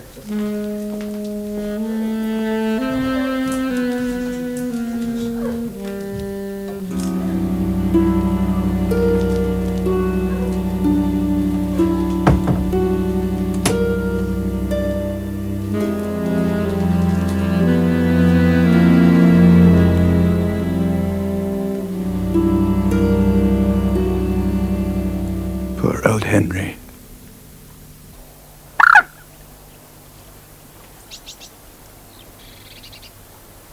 Frank. It sounds absolutely ghastly. Grim. It is quite certain he did commit suicide. Must have been suicide. We were all in the conservatory with Roger when we heard the shot. By the way, Nicholson seems to have appeared rather conveniently. He'd left his big mama something or other behind earlier, and we'd come back for it. Frankie, suppose, for a minute, Nicholson shot old Henry. Having first persuaded him to write a suicide note. That would be the easiest thing in the world to fake. A fake that would convince the dead man's wife. His brother. Look, if you're in such a state that suicide seemed the only way out, how good, how typical would your handwriting be? Go on. Nicholson shoots Basington French, leaves the farewell letter, nips out, locking the door, only to appear a few minutes later as though he'd just arrived. It's a good idea, but it won't work. And to begin with, the key was in Henry's pocket. Who found it there? And Nicholson did. There you are, then. Where? What's easier for him than to pretend to find it? Oh, but I was watching him, remember? I'm sure the key was in his pocket. Sylvia saw him drive up when we ran round to the study windows. In fact, she brought him round. I hate to say it, but he has a perfect alibi. 3 deaths. 3? Alan Carstairs, Henry Basington French, and there, but for the grace of God, goes you. Who's next? Moira. Good Lord, I'd forgotten all about her. So I'd noticed. We must persuade her to leave the Grange at once. We could send her down to Wales. Take Father's mind off his beastly gout, and she'd be perfectly safe at the castle. If you can fix it, Frankie, nothing could be better. It's extraordinary how men like helpless women. Bring the car round, 10:30, and I'll rescue your precious Moira for you. It's grim. Absolutely grim. Starts off as some sort of adventure. Why didn't they ask Evans? Well, why didn't they? Might have saved us an awful lot of bother. Poor little boy. I've an idea about Evans. I've a feeling that although he's been the starting point, he really doesn't matter at all. Sometimes I don't think there is an Evans.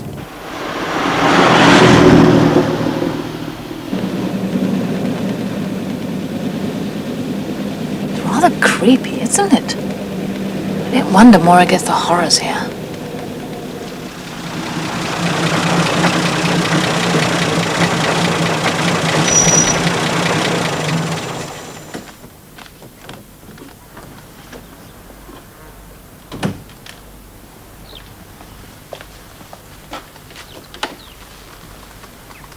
Be careful.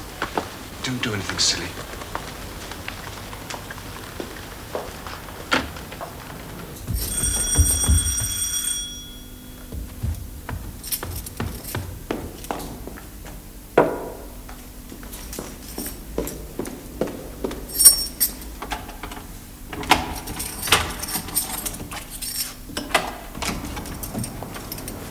I've called to see Mrs. Nicholson.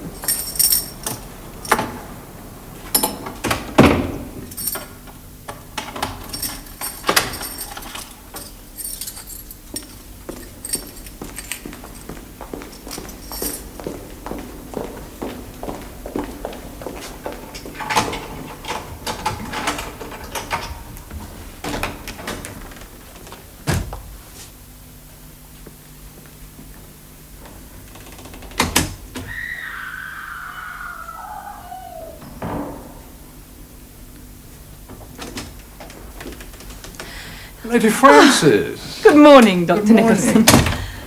Oh, you don't come with bad news about Sylvia, I hope. No, she was still asleep when I left. Well, eventually she will have to face the brutal reality of her husband's death, but for the first few days we must try to soften the shock, the sense of loss. I'll call round this afternoon, make sure she's all right. I'm sure you're very busy, Dr. Nicholson. I don't want to trouble you. I really came to see your wife. Moira? That's very kind of you. Very kind. Well, if she isn't up yet, I could sit and wait. Oh, she's up. Oh, good, good. I want to persuade her to come to me for a visit to Derwent Castle. She's practically promised her. Really? Well, I had no idea that you'd met my wife, Lady Frances. I met her yesterday, when I was out walking, and I recognized her at once from her photograph at Meroway. She said she'd never been to our part of Wales, so I thought, well, there's no time like the present, don't you agree? I'm sure my wife would have enjoyed that very much indeed. Would have. Unfortunately, she went away this morning. Went away?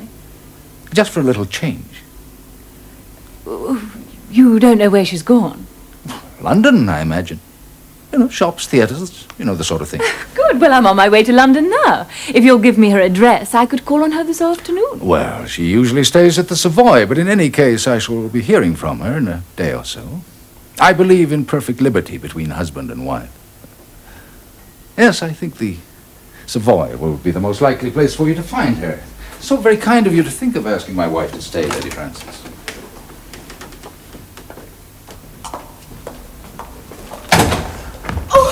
I told them you'd come. I told them. You are going to take me away, aren't you? I do so want to come home. Leave me alone! Be a good girl. Be a good girl.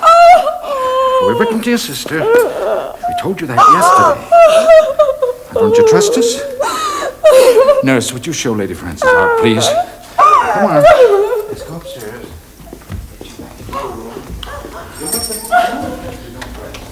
Poor creature. What'll happen to her? The doctor will give her something to quieten her down. Morphia. Whatever he thinks is best.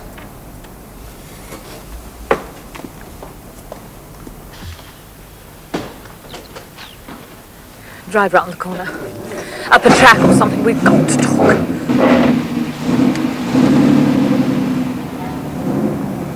Brandy. Brandy. Frankie, are you all right? No, I'm not all right. Oh, I'm shaking. I'm actually shaking. Now I know how a mouse must feel when a cat won't quite kill it.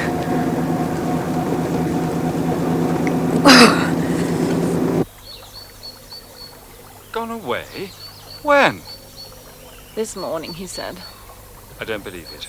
Maury would never have left without letting us know. Where's she supposed to be? He says he doesn't know. She may be at the Savoy. On the other hand, she may not be. He believes in perfect liberty between husband and wife. I knew it. We should never have let her go back there yesterday. Bobby. You don't think she's dead, do you?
Hello? Bobby! Thank heaven, the friendly voice at last. Listen, I need your help. Meet me at that cafe, Fred's or whatever it's called, in 3/4 of an hour. Come on the motorbike and bring me some clothes. Oh, and Badger, in my suitcase you'll find my old service revolver. A gun? Robert Jones, I don't like the sound of that at all. Oh, don't worry. I know what I'm doing. But you do see, don't you?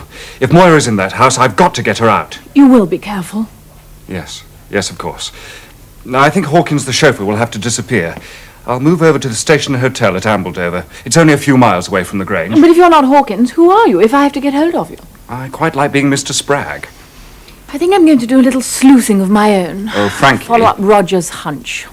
The Caymans. The rotten old Caymans who we now know were not what they seemed. You still have their address. Yes, of course, but I don't want you doing anything that might be dangerous. Look, if it'll make you feel any better, I'll get Dr. George Arbuthnot to help me. It won't. Well, I suppose he's better than nothing. Anyway, if the Caymans are as guilty as you seem to think they are, I'll bet you anything the birds have flown.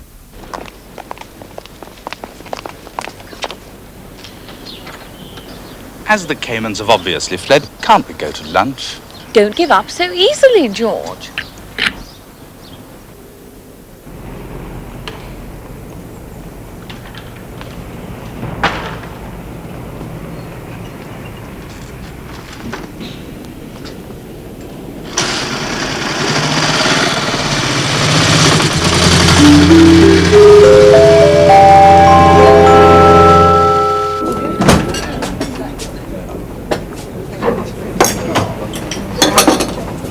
Badger! I've wrapped your gun in your pajamas. Oh, I don't want it now, you fool!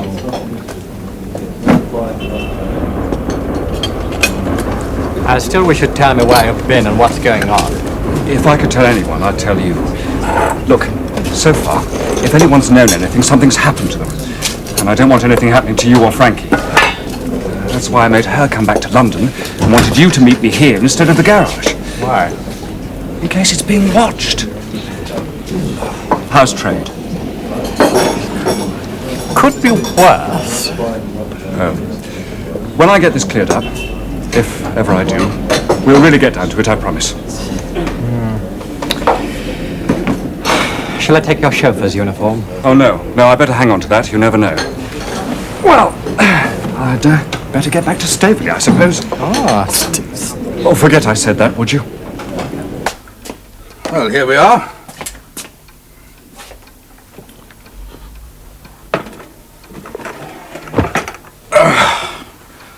Well, that was a waste of time. All we've found is a railway timetable open on page 37. Chipperfield, Chipping Camden, Chipping Norton, Chipping Sodbury, Chipping Somerton, Chudley Knighton. Well, where are you going to start? John Savage. What? Where have I heard that name before? Oh, I know. Sylvia Basington French when she was talking about Alan Carstairs. He'd been on safari with Savage. Well, what does it say? Sir Robert Porchester broke his leg yesterday when his yacht, the ill-starred Andorra, was rammed leaving the harbour. Could there be a jinx on this unlucky boat? It will be remembered that its last owner, the millionaire John Savage, committed suicide on learning he had cancer. Well, where does that get us? Mrs. Rivington told Bobby that Alan Carstairs was very upset about Savage's death. It could be. Could be what? It could be that we've been barking up the wrong tree. Supposing it was Savage's death that Alan Carstairs wanted to find out about, and supposing he was on the track of something...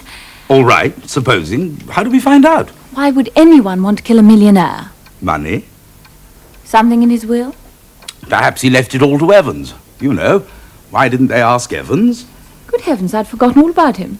And you know, when I do think about him, I think he's a complete and utter red herring. Come on, finish your coffee. We're going to take proper counsel. Where are we going now? To see Mr. Spragg. This is indeed a pleasure, Lady Frances. And how is Lord Marchington? Well, I trust? Suffering from gout and bad temper. In other words, much as usual. Well, now, to what do we owe this totally delightful but unexpected visit? Blackmail? Indiscreet letters? I want to look at a will. I don't know where you go and what you do, but there is somewhere you can pay a shilling, isn't there? Well, Somerset House. I wanted to look at a will of a Mr. Savage. Mr. John Savage. Well, now, that is extraordinary. I really don't know what to do. Perhaps if you could give me your reasons. Oh, no. No, I'm afraid I can't. Lady Frances, I really believe I ought to warn you. Warn me? There's something afoot. Either something is afoot, or we have to accept the most incredible coincidence. And as a legal man, I have difficulty with the coincidence.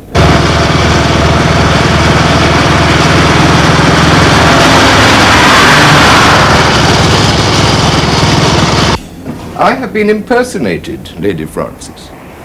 What do you say to that? How did you find out? You know something of this business. Yes, I'm afraid I do. Oh, this is all my fault. It was just a joke. We wanted something to do. And who had the idea of passing himself off as me? Room number 6, Mr. Spragg. Thank you. Mr. Spragg, it wasn't just anyone passing themselves off as you. Actually, it was the young Duke of...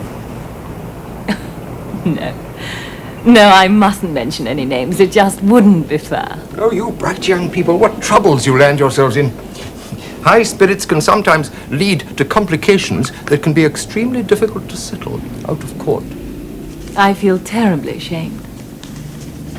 I suppose it was Mrs. Rivington who gave us away. Oh dear, what exactly did she tell you? Dear Mr. Spragg, it's really too stupid of me, but I've just remembered something that might have helped you the day you called on me. Alan Carstairs mentioned that he was going to a place called Chipping Somerton. I don't know if this will be of any help to you. I was so interested in what you told me about the Maltravers case. Yours sincerely, Edith Rivington. You can see now why I took it that some extremely questionable business was afoot, whether connected with the Maltravers case or with my client, Mr. Carstairs. Alan Carstairs? Was a client of yours? He consulted me. Yes. Do you know the gentleman? He came to see you about Mr. Savage's will, didn't he?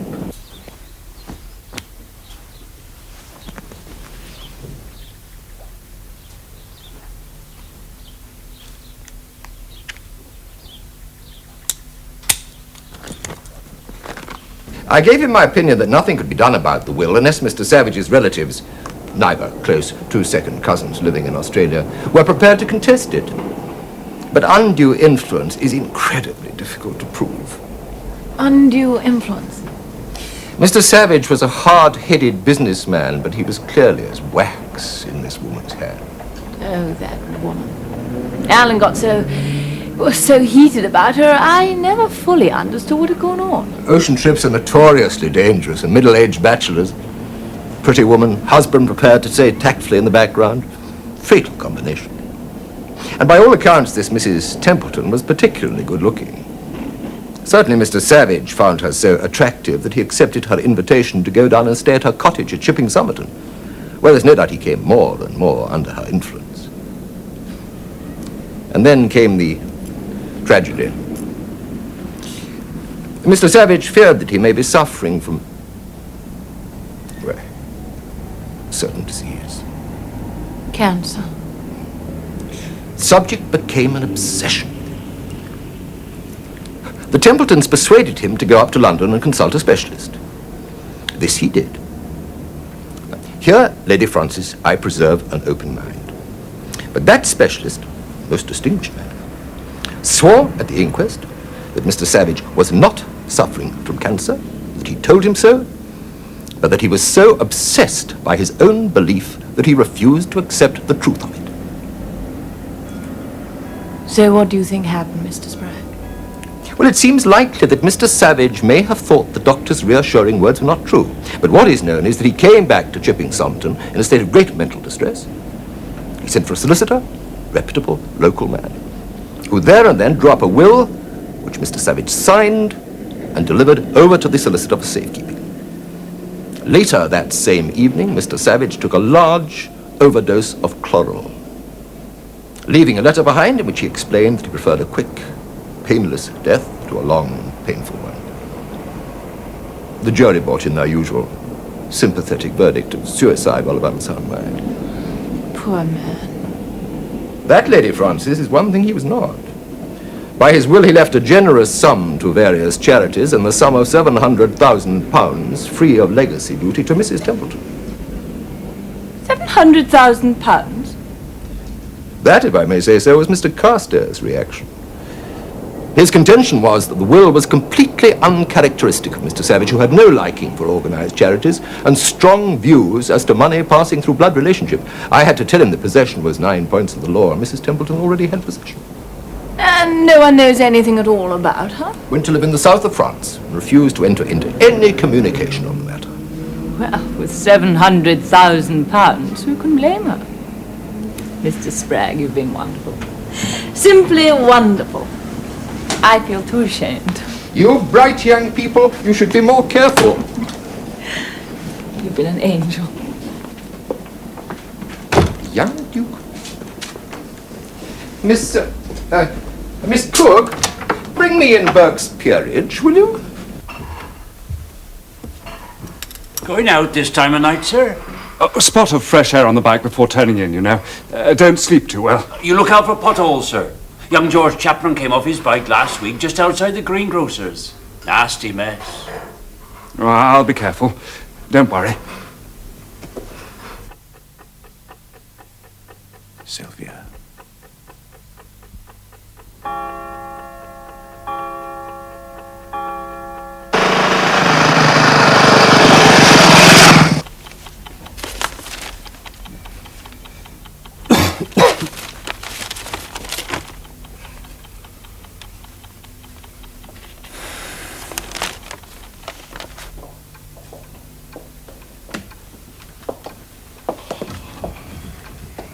Nightcap, George. No, thanks. Early start tomorrow.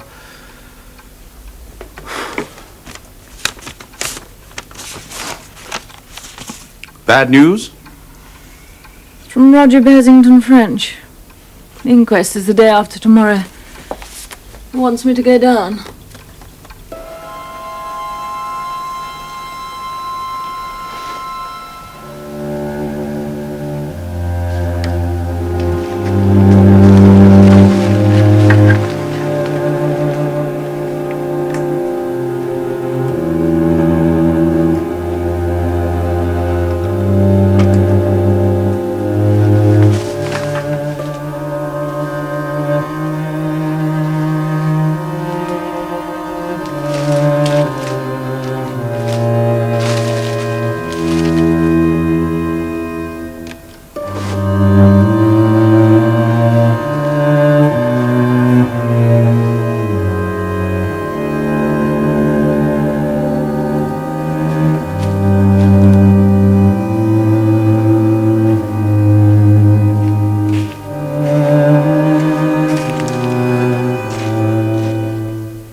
Check the ground, we get no stretcher to check the rooms.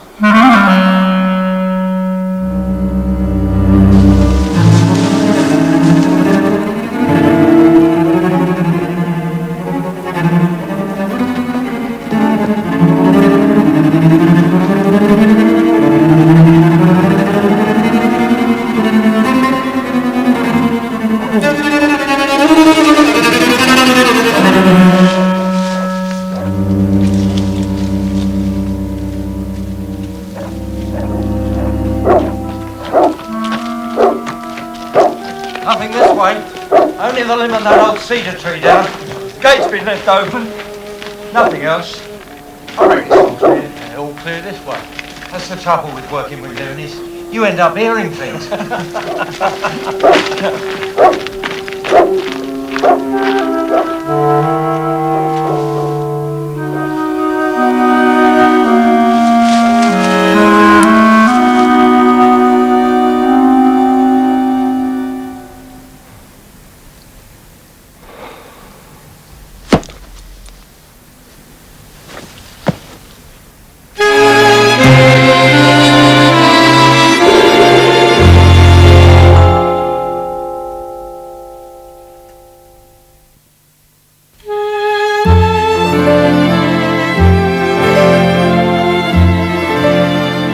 Bobby's disappeared. Your friend Bobby Jones, alias Hawkins. And Moira's vanished. Moira. We're sure Nicholson knows where she is. Bobby thought it would be easier to keep an eye on the Grange from a hotel in Ambledover. He registered on Wednesday evening. I sent him a wire to say that I'd look in on him on the way down to the inquest, and the wire was there. He wasn't. Landlord said he'd gone out for a breath of fresh air that first night and hasn't been seen since. Well, perhaps he was on the trail of something. No. Moved on. Didn't have time to explain. What, leaving all his things behind? Did you bring them with you? I didn't think. Should I have? Well, there might have been something. Some clue. You think I'm silly to worry? No, I don't think you're silly. I don't like the sound of it either. You asked me to let you know when the coroner arrived, Yes, sir. thank you, Ross. We'd better go through.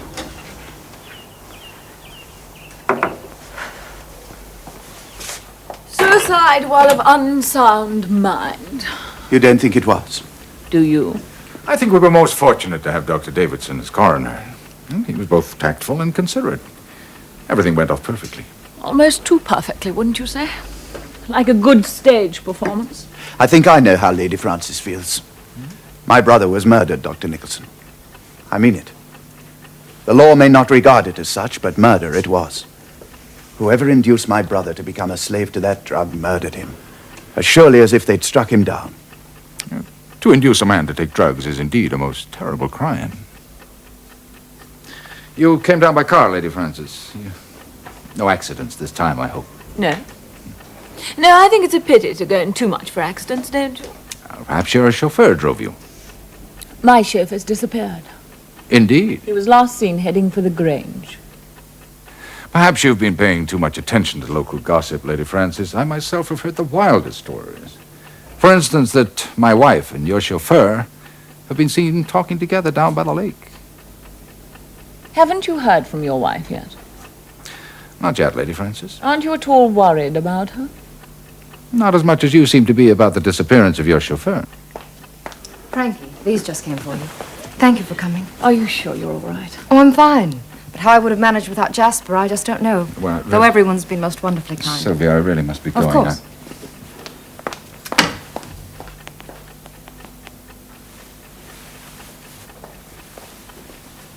Thank you, Sylvia.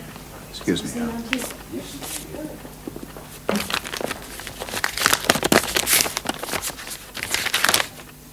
Dear Frankie, I'm on the trail at last. Follow me as soon as possible to Chipping Somerton. You better come by train and not by car. The Bentley's too noticeable. You're to come to a house called Tudor Cottage. I'll add the directions for finding it below. Don't tell anyone where you're going, because the deeper we get into this, the more sure I am there is no one at Staveley we can trust. No one. I know it's grim, but you've got to believe me. Yours ever, Bobby. Interesting?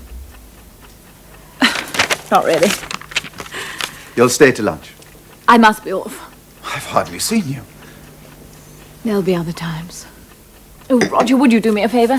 The Bentley's making a funny tick-ticking noise, and I can't possibly cope with it breaking down on my own. Would you mind if I left it here? No, not in the least. Providing you let me drive you to the station. And don't worry too much about Bobby. Perhaps he's gone to London.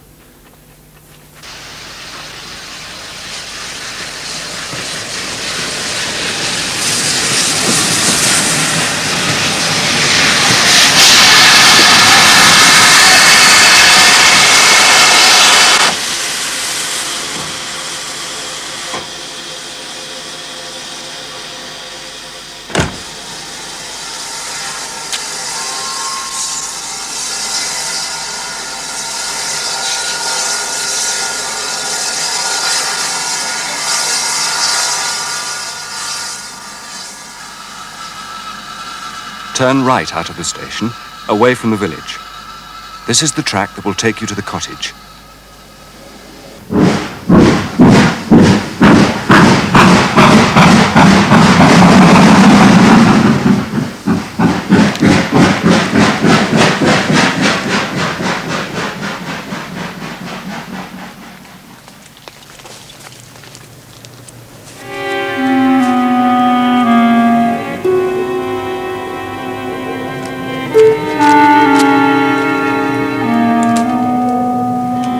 When you can see the cottage, hoot like an owl. Twice. I'll be waiting.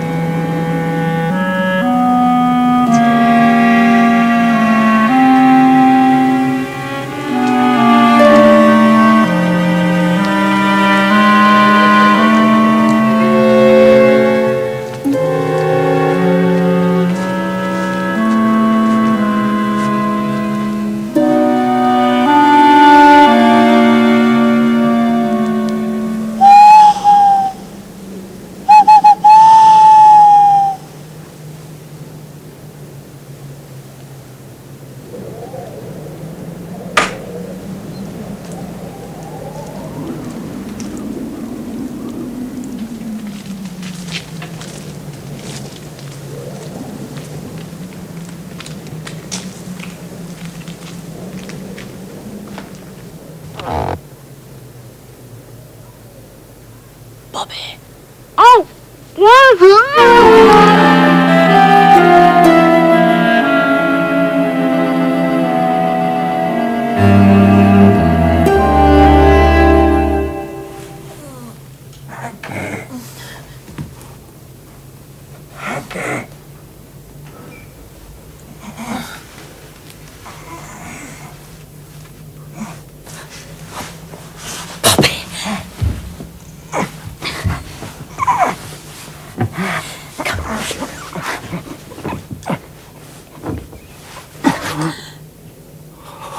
Frankie.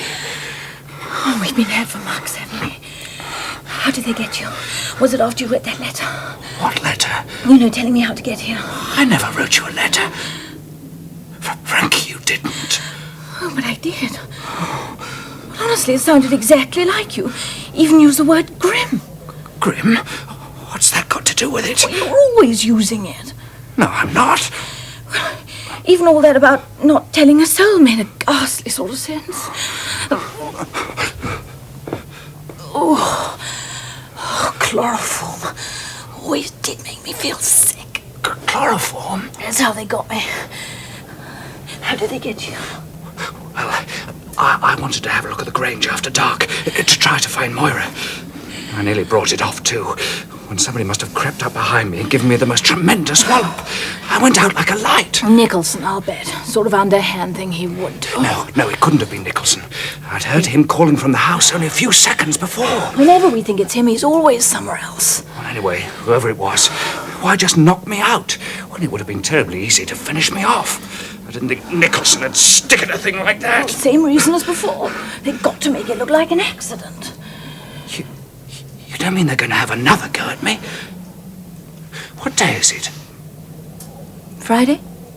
I was knocked out on Wednesday. Dash it all, I've been pretty well unconscious for 2.5 days. I wonder how much morphia they used this time. Oh, don't start that again. Oh, I must be pretty well bung full of the stuff by now. Frankie, you don't think I'm going to end up like poor old Henry, do you? Look, I think there's every possibility we're both going to end up like poor old Henry, dead.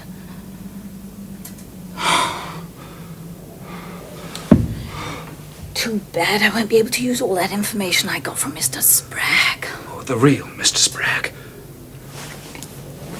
He told me John Savage committed suicide, having made a new will, leaving £700,000 to a woman he met on board ship, a Mrs. Emily Templeton, married to Edgar Templeton of Tudor Cottage, Chipping Somerton.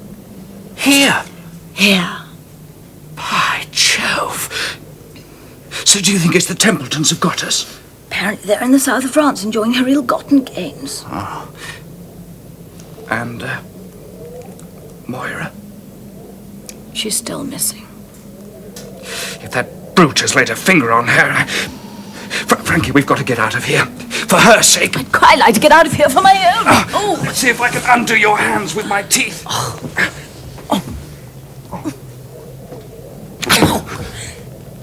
It was me. Sorry.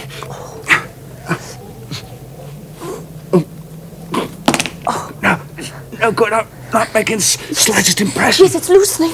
It's loosening.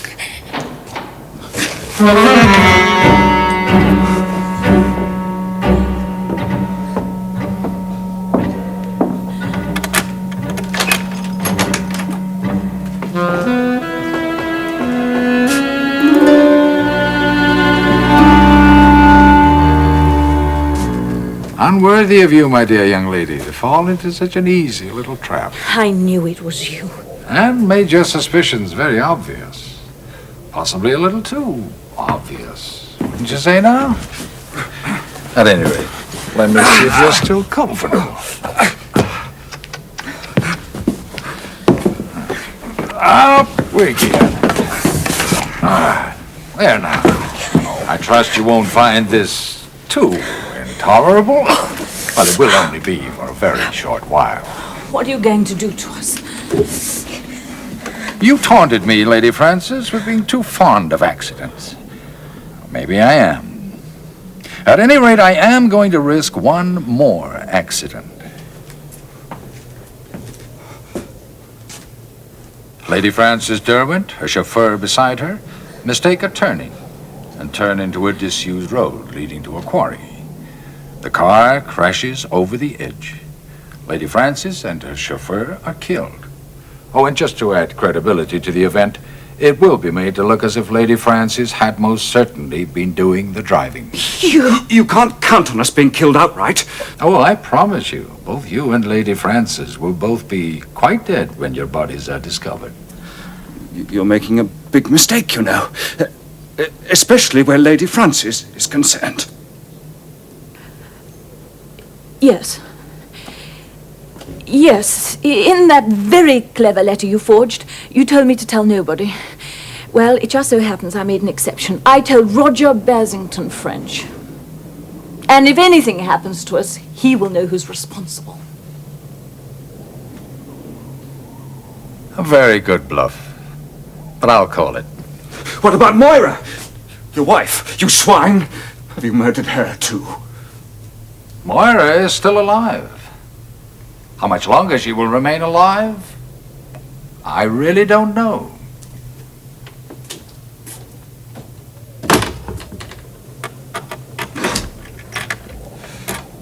You know what annoys me most about this business?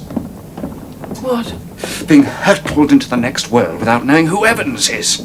Well, why didn't you ask him?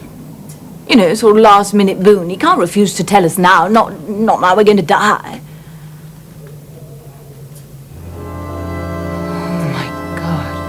What? That man isn't Nichols. Frankie. When I told him Roger knew about the letter, he gripped the candle a little more tightly and the light fell on his face. Yes, I can see it now. It should have had a scratch on it and it didn't. One of Nicholson's patients scratched him at the Grange when I was asking about Moira. That man had no mark on him at all. Who is it then? There's only one person it can be. Roger. Are you sure? He was the only other person in the room when I taunted Nicholson about the accidents.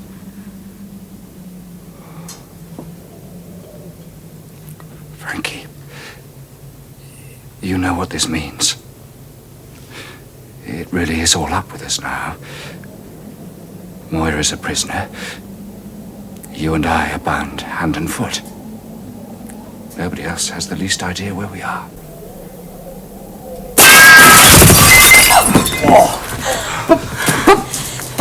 Badger! Peter, I can't begin to tell you. Quick, Badger! Pull off one of my shoes. Don't try to talk it through, just haul it off anyhow. Now, chuck it down there in the middle of all that glass. Get onto the bed, Badger, quickly!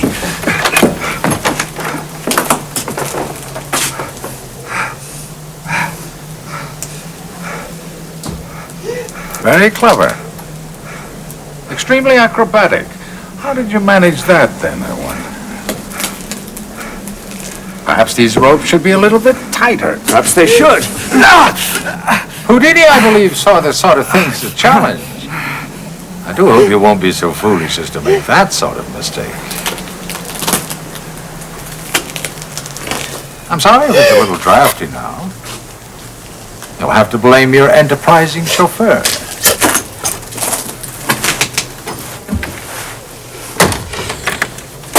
Oh, quick, Badger! It's absolutely filthy under there. Have you got a knife? I didn't exactly come prepared for all this. No, do shut up. Look, there's a good chap. Torch? Hold that a second, will you? Oh!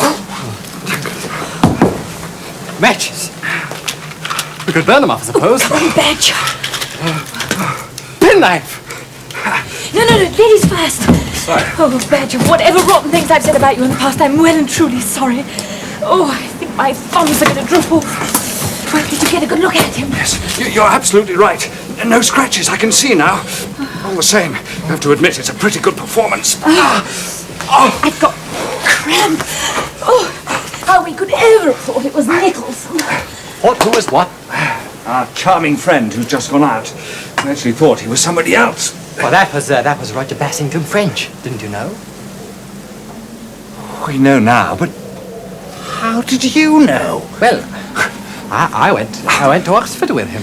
Oh, it's a chloroform. I'm still dreaming. Marvellous actor, but bad hat, though. Bad business about forging his pater's name on a check. Old man hushed it up.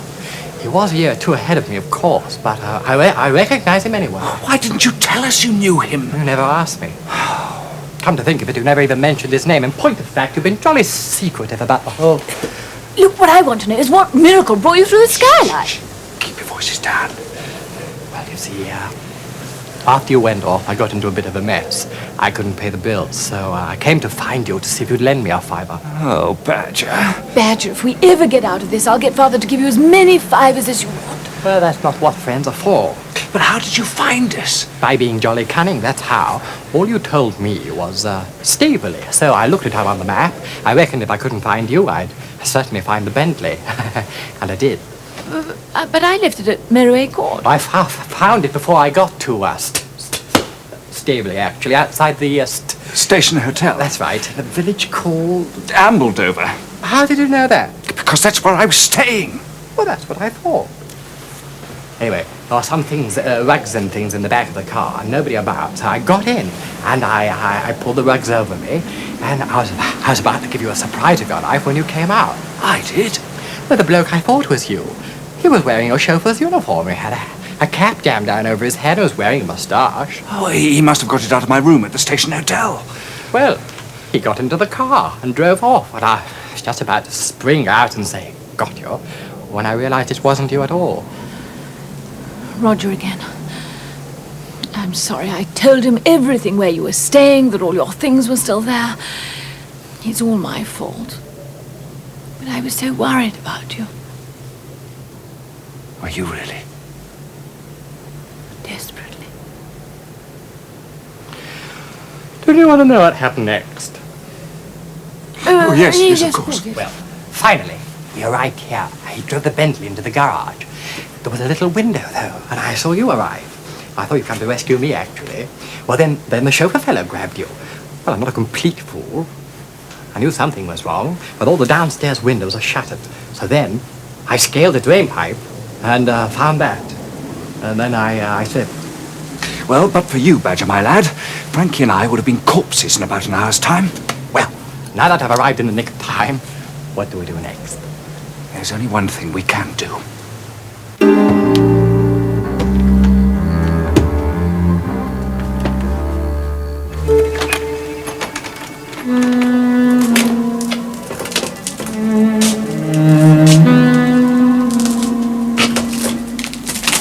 Ready, Lady Francis?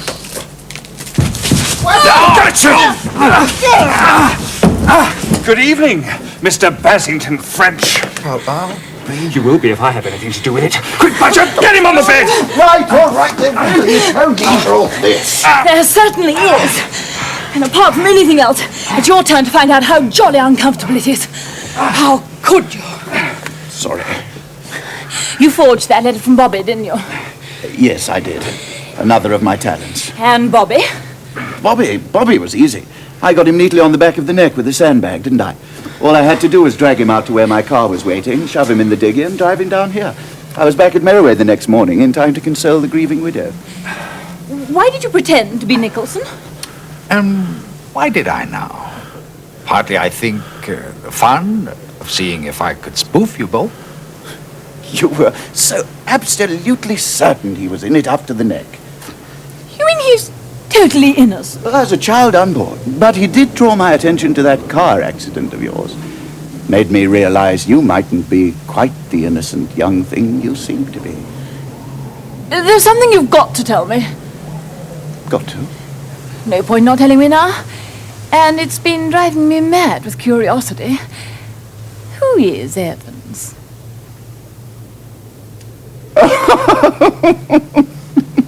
You don't know? You really don't know? That is very amusing. Just goes to show what a fool one can be. Meaning us? No, meaning me. Do you know, if you don't know who Evans is, I don't think I'm going to tell you. Roger! So, what are you going to do with me? The police, of course.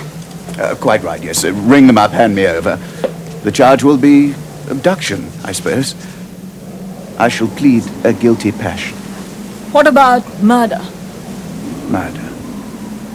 My dear, you haven't a scrap of evidence. Badger, I think we'd better go and ring the police. Hey, what about... Oh, he'll be all right. I can lock the door. How terribly distrustful of you. By the way, there's a pistol in my pocket if you'd like it. It's yours, actually. Do be careful, won't you? It's loaded. Right. I'll go first. Frankie, I think you'd better keep between us.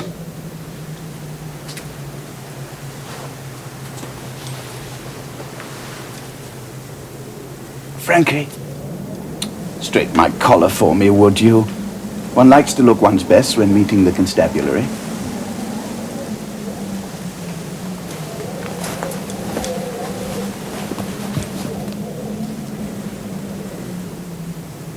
Thank you so very much.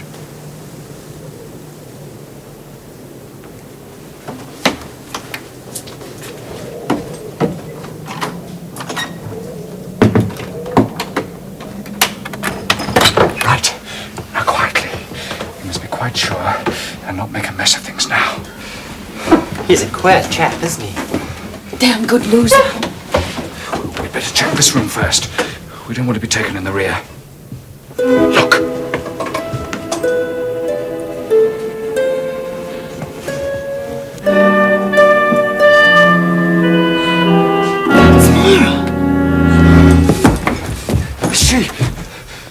She's still breathing. Oh. Only just. She's been drugged. Morphine again, I shouldn't wonder. We'd better get a doctor. Frankie! Okay. Frankie, wait! Look! She's your friend. You want her saved or don't you?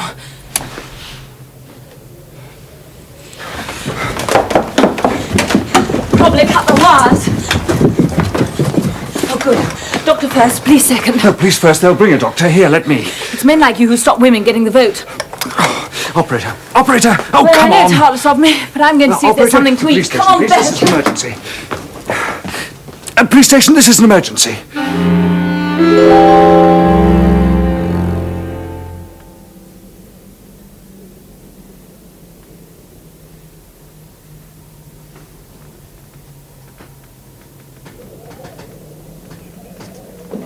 Not a sausage. Not even the wherewithal to make a cup of tea. You know, I don't believe anyone's lived here for months. Open up in the name of the Lord. I never believed they really said that. Now, what's all this about, then? And where's my patient? Please, doctor, this Just way. one moment. Could I have your name, please? I'm Lady Frances Dowd. My father is the Earl of Marchington. Oh, yeah? Now, please, will you come? And I suppose your father's the Archbishop of Canterbury then, sir? Oh, no, the Vicar of St. Stephen's, actually. My name's Bobby Jones, and this is Badger Beaton. And upstairs is a dangerous criminal. Upstairs, sir? Yes, we've got him tied up, actually. He can't escape. This way, please. Oh, do hurry. It's morphine, all right. I'd better get him to a nursing home right away. He's in there.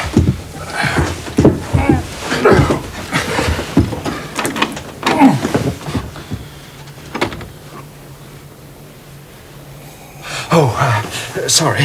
Here you are.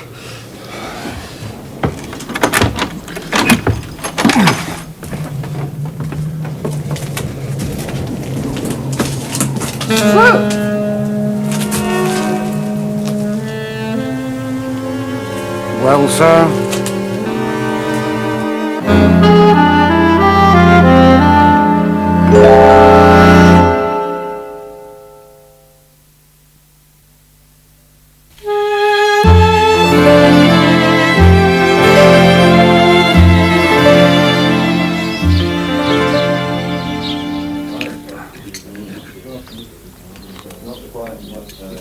Ah, there you are. Don't be so horribly vigorous. Where's Badger? Still asleep. A chambermaid has unsuccessfully called him 4 times already. Even in London he has great difficulty in waking before 12. Perhaps you should try running an all-night garage. Oh, how can you? Oh, it must be the sandbagging. Probably broken up adhesions in the brain. Oh, have you phoned the nursing home? Ah, yes. Now, apparently Maurie's gone to London, to a nursing home place in Queen's Gate. Said she'll feel safer there. Oh, she never did have much nerve. Well, anyone might be scared. With a cold-blooded murderer like Roger Basington French loose in the neighbourhood. He does want to murder her. We're the ones he's after. Toast and weak tea for one, and more toast for you, sir. Ah, thank you. Why do you bring out the maternal in everyone except me? Oh, by the way, what do you make of this? Where did you find it? Last night, at the cottage. It had slipped behind the telephone. Mr. Cayman. Excuse me. Yes. Do you know who that is? No. Well, I've seen the gentleman before, but I can't quite call to mind what... Oh, yes, it's the gentleman who had Tudor Cottage, Mr. Templeton. They've gone away now, somewhere abroad, I believe. With £700,000. No wonder they had to get her and Carstairs out of the way. The start of the whole thing must be John Savage's death. Look, I still have the notes I made after looking at his will. Oh. The witnesses were Rose Chudley, cook, and Albert Mere, gardener. They shouldn't be too difficult to find. And then there were the lawyers, Elford and Lee, very respectable local firm, Mr. Spragg said. Right. But Rose, you were there when Mr. Savage died, weren't you? Who, ma'am? The gentleman from Tudor Cottage, Mr. Savage. You were there when he died. Who? The man who left Mrs. Templeton all his money. Oh, him! The man there was the inquest on. You remember, Fred? That's right. Used to come and stay quite often, didn't he? Oh, as to that I couldn't say, ma'am. I'd only been there a few weeks. Oh, I thought you were there much longer than that. No, that'd be Gladys. Gladys? She was house parlourmaid. She was there about 6 months. And there was just the two of you? Yes, she was house parlourmaid, I was the cook. And you witnessed Mr. Savage's will? Yes, me and Albert Mere, the gardener. I'd never done anything like it before, and I didn't like it, I can tell you. What happened exactly? I beg your pardon, sir? Who called you in to sign your name? Mrs. Templeton, ma'am. She came down to the kitchen and said I was to go outside and get Albert, and we was both to go upstairs. And there was the poor gentleman sitting up in bed. I'd never seen him before, but he looked ghastly. I said so to you, Fred, didn't I? But Mr. Elford said it was quite all right. There was nothing to worry about. Just to sign my name where he signed his, which I did, and put Cook after it, and the address, and Albert did the same. And I went down to Gladys in the kitchen, all of a tremble. I'd never seen a man look so like death. And Gladys said he'd looked all right the night before. Must have been something in London that upset him. He got up to London early that morning, see, before anyone was up. And he died when? The very next day as ever is. He shut himself up in his room that night, and when Gladys went up to call him in the morning, he was stiff and dead, and a note by his bed. To the coroner, it said. Well, then there was the inquest and everything, and Mrs. Templeton went abroad, and she got me a very nice place up north to live. Nice lady, Mrs. Templeton. Pretty, too. Thank you, Mrs. Pratt. Good afternoon to you, miss, and to your young gentleman. And I hope you'll both be as happy as what me and Fred is. I'll catch you up, Frank. Oh, Mrs. Pratt, there was just one other thing.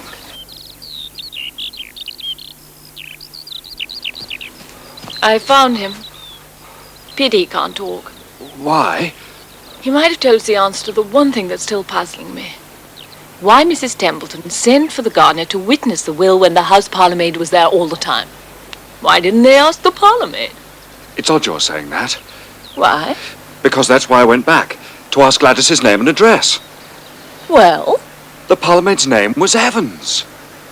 You've just asked the same question that poor old Alan Carstairs asked after he was pushed off the cliff. Why didn't they ask the parlourmaid?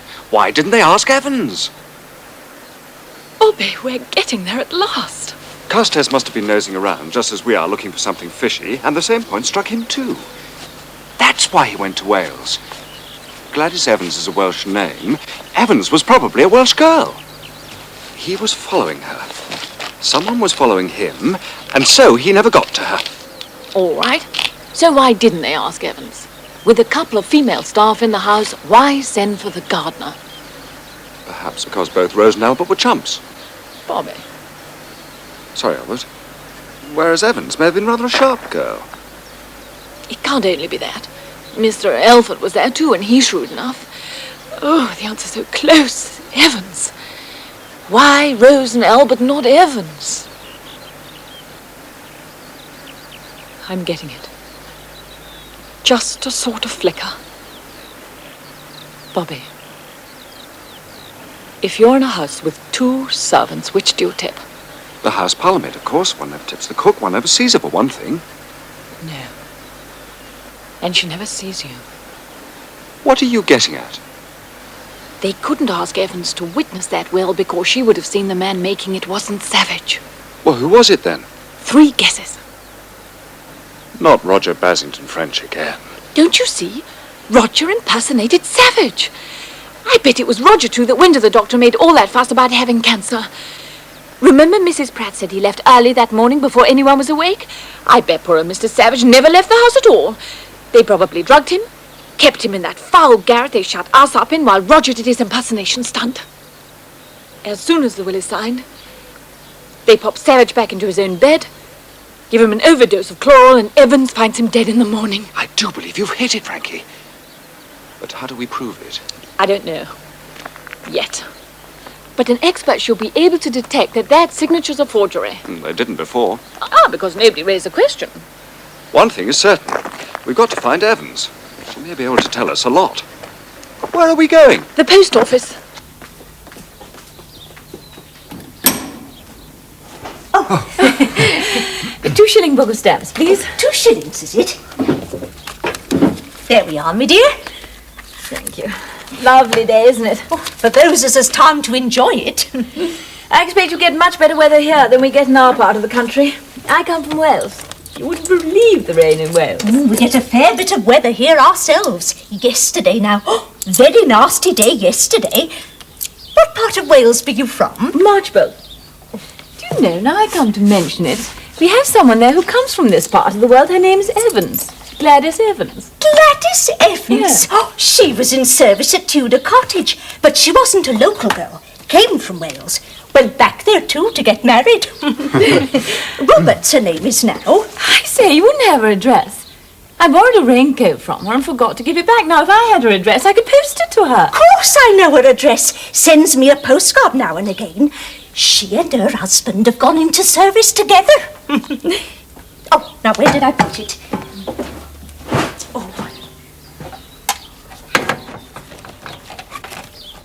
Here it is.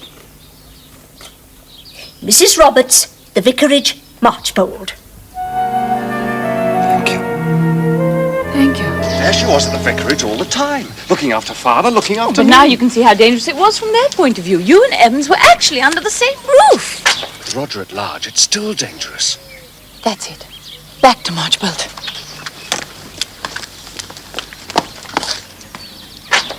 Dash it all, you might have wakened the chap. Do you know what time it is? Do you? There you are, rotting in bed. Well, I was feeling a bit rough, that's all. Well, you'll be feeling a lot rougher by the time I finish with you, my lad. I've been giving a lot of serious thought to you, Badger. I'm going to get Father to clear your debts, buy that garage, and put you in as manager. I say, how spiffy. On one condition. That you make that Bentley go like a bat out of hell and get us back to Marchbold in record time. Why the haste? Because Roger Basington French is still at large. Because we finally found out who Evans is. Because I have a feeling something awful is going to happen if we don't. Daddy, you're simply not trying. If we go any faster, we'll take off. That's it. We're only 7 miles from Meacham. There's an aerodrome there. We could take an air taxi. My dear girl. That would be home in a couple of hours. Anything you say.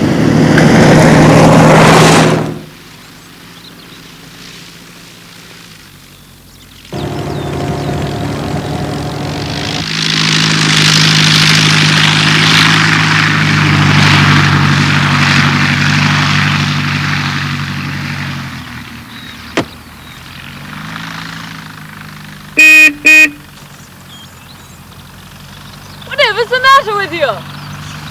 Sorry, I just can't get into one of those things. Why ever not? Well, you can't stop them and get out. Oh, all right, you bring the Bentley. Oh, Badger! Yes, Frankie. Thank you.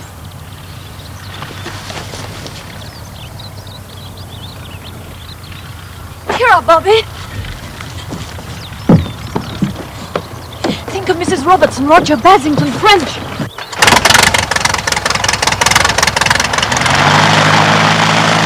Remember, we don't know where he is. That's true.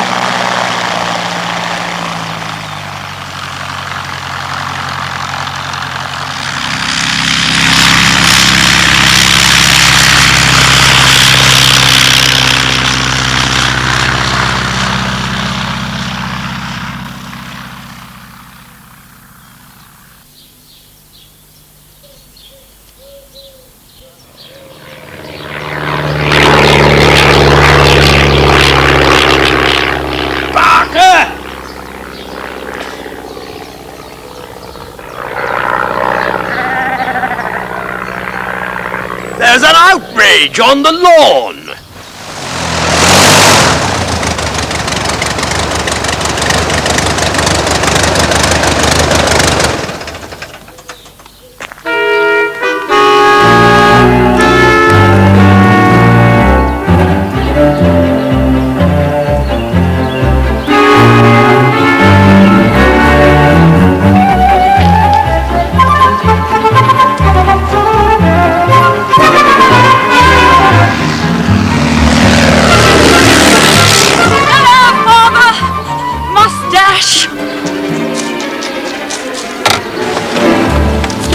That was my daughter!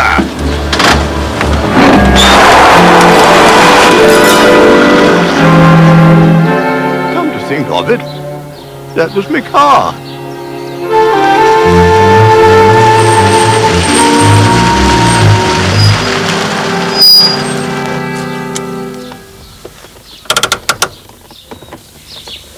Looks quiet enough. What did you expect? Royal Artillery? Come on.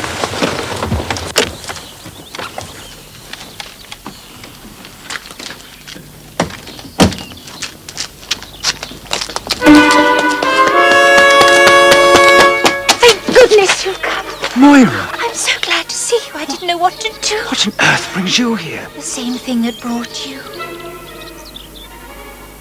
You know who Evans is too. It's a long story. Come inside. Oh, no. Please, before we go inside, isn't there somewhere we could go? A cafe that's safe. I don't understand. Why? You're you'll understand when I tell you. Oh, please, Bobby, do come. If you don't, it may be too late. You see, I couldn't bear staying where I was. I told them I'd rather go to a nursing home I knew in London. It wasn't true, of course. I just wanted to get away by myself, where I wasn't known and nobody would know where to find me. I got on the train, just as it was starting to move. I went along the corridor. Moira? Oh, God. What is it? He's followed me. Who? Roger. He's out there in the street with a woman with red hair. Mrs. Cayman. Be careful. Oh, please do be careful. Oh, damn. Now what do we do? Has he gone? Oh, he's dangerous, Bobby. Horribly dangerous. You're sure he was there? Sure. If you only knew how that man frightens me. Do brace up, Moira. Don't be such a rabbit.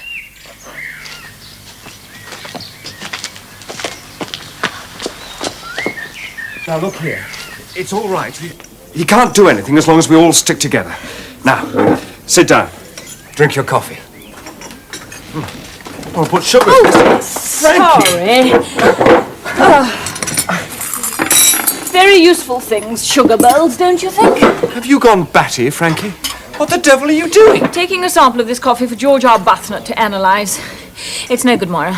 I was almost sure before, but then it came to me in a flash. You put something in our coffee, didn't you, when you sent us out there looking for Roger? The game's up, Mrs. Nicholson, or do you prefer Templeton?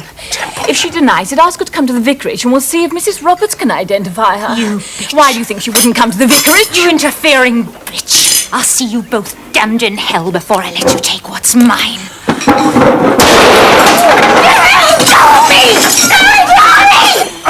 It wasn't me, I tell you.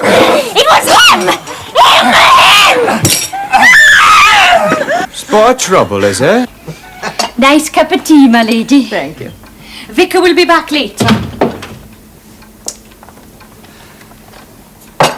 Thank you very much, Mrs. Roberts. Evans? Yes, Willie. However did you know? We didn't. It might have saved us an awful lot of bother if we had. Well, Evans was my name before I married Roberts. We went to a lot of trouble finding that out. There's nothing wrong, is there, sir? I mean, apart from this afternoon. Mrs. Roberts, does the name Alan Carstairs mean anything to you? Oh, the gentleman wrote me the letter. He wrote to you? Yes, sir. Wanting to see me, sir, about Mrs. Templeton. You see, I was in service with her before I come here with Roberts. Mr. Carstairs said, did I know that she was a dangerous international criminal, wanted by the police? He arranged to meet me on my afternoon off, it would have been, but then he never turned up, so I forgot all about it. Anyway, my Mrs. Templeton could never be anything so wicked. Very nice young lady. Well, it was your Mrs. Templeton who took a pot shot at us just now in the Orient Cafe. Never.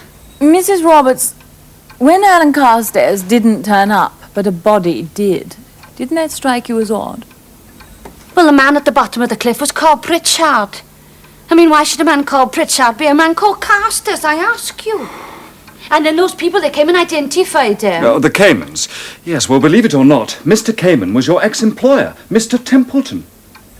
I said to Roberts, I'd seen a man reminding me of Mr. Templeton. Nearly knocked me down, he did, in the village. Small world, isn't it? Not what we're used to at Marchport. No. No, it's not, is it? Still, no harm done, eh? 3 people dead and no harm done. Oh, fair play, Frankie.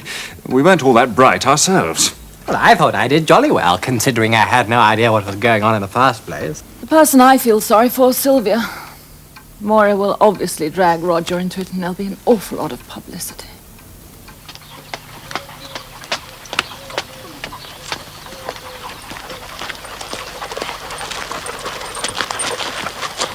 This came for you, milady.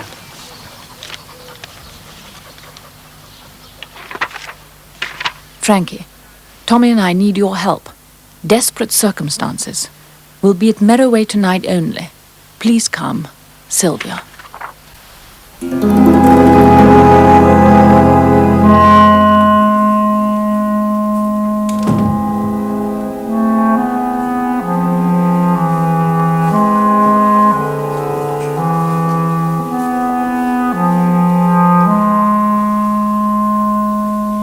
Sylvia?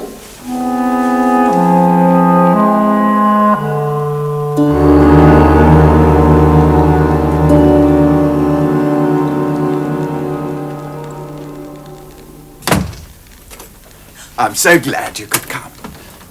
That tender heart of yours will be the undoing of you, Frankie. You never can resist an appeal for help, can you? And before you start worrying, Sylvia and Tommy are quite safe. They're both in California with Dr. Nicholson. They may even make a match of it. Would be nice if there were at least one happy ending, don't you think? Won't you sit down, now that you're here? I don't have to tie you up this time, do I? I take it I can't get away. The windows are shuttered and padlocked, the key's in my pocket. This time there's no convenient skylight in the roof.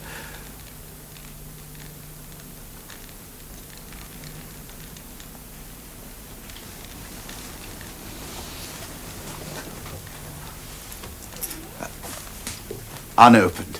Nothing up my sleeves. No morphia, no chloroform. Makes a change. Everyone thought you'd fled the country.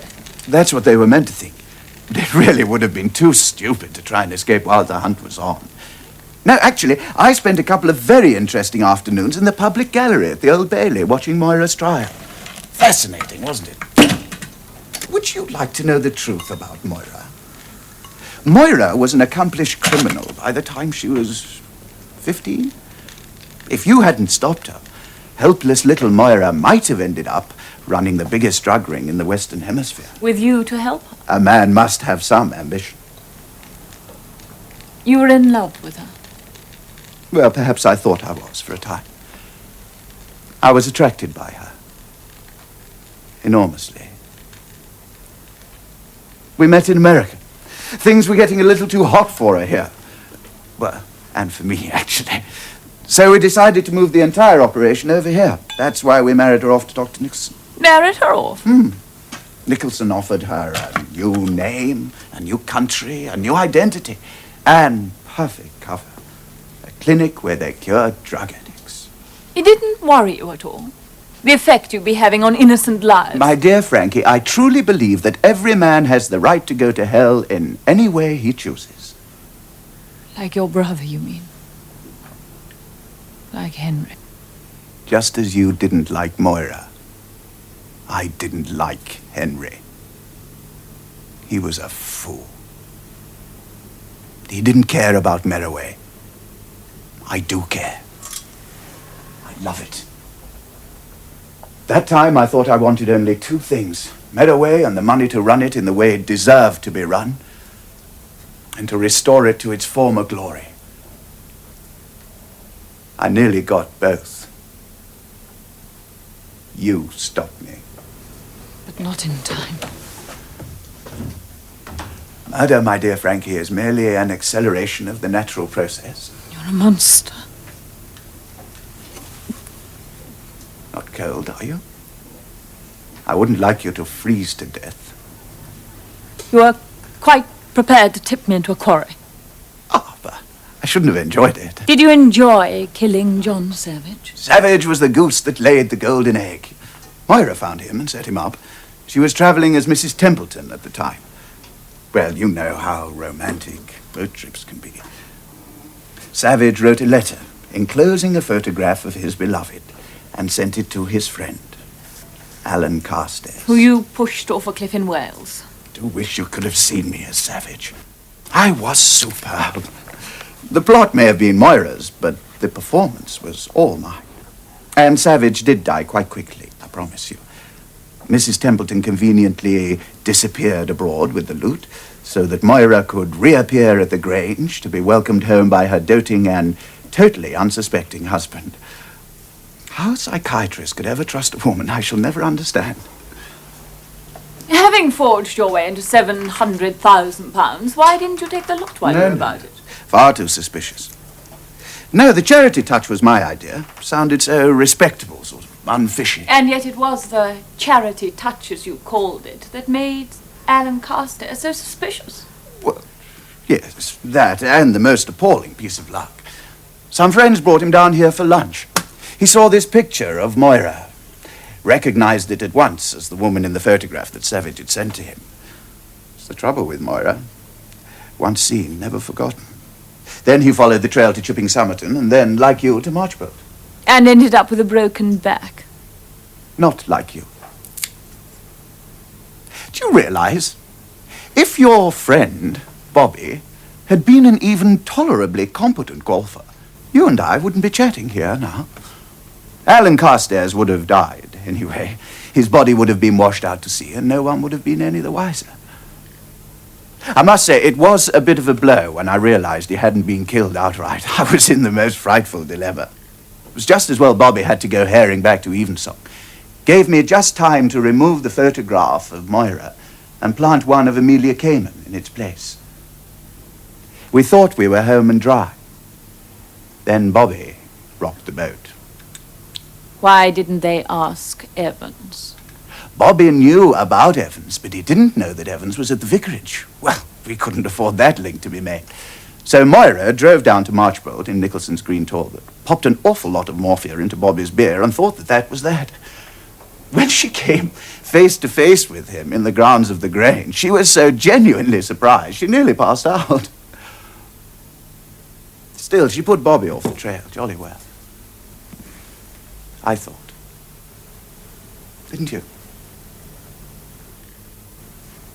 Oh, Frankie. Merroway would have been a perfect setting for you. Merroway wasn't yours. No, but it would have been. There were just two people in the way, Henry and Tommy. A little boy. A little boy who liked you, trusted you. I wasn't going to hurt him, only kill him. I wanted Merroway to have an heir. My heir. You're mad. I wouldn't say that if I were you.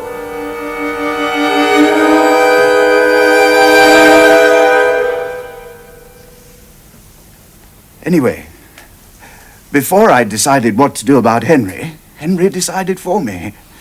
Fell off his horse. Always was a rotten rider. He had a lot of pain, so I introduced him to morphia. Before long, he was an addict. Our plan was to get him to the Grange as a patient. Once there, Moira would organize his suicide or an overdose. I wouldn't be connected in any way. Then you and your friend, Bobby, got suspicious. So, exit Henry. He didn't kill himself. No, of course he didn't. But you were with me and Sylvia in the conservatory. Brilliant improvisation, my dear Frankie. But Sylvia was insisting that Henry should go to the Grange, remember? I said I'd come back into the house and telephone once more. Of course, I didn't telephone. I came straight to the study. Henry was sitting at his desk. I said, "Look here, old man," and shot him. We'd have heard the shot. No, there was an aeroplane going overhead, don't you remember?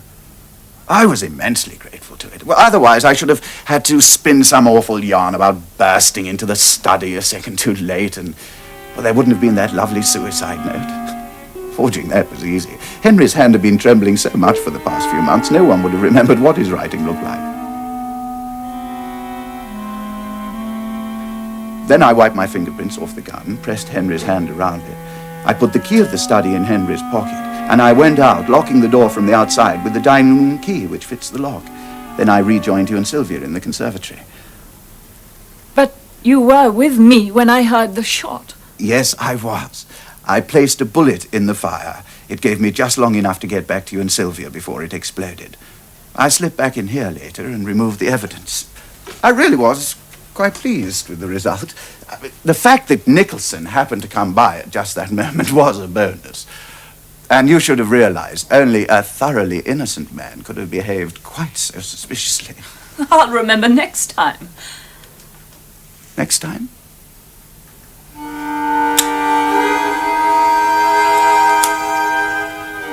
Of course, Bobby's knight-errantry, wanting to rescue Moira from the clutches of her evil, plotting husband, was a bit difficult.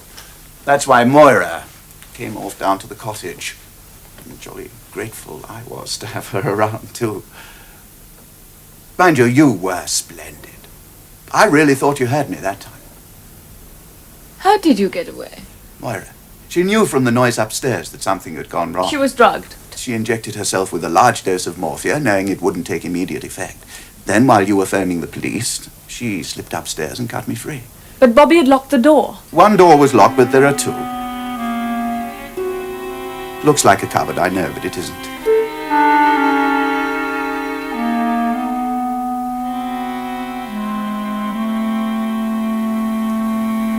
The morphia began to take effect, and by the time the doctor arrived, she was genuinely off. Terribly unsubtle, all that stuff with the coffee, I know. But then she had to get you and Bobby out of the way, don't you see? And then again, perhaps she knew how I was beginning to feel about you. Why have you got me here? Because I couldn't bear the thought of life without you. Without Merriway. So I thought perhaps a fire. We'd be found clasped in each other's arms in the smoking ruins of the ancestral home.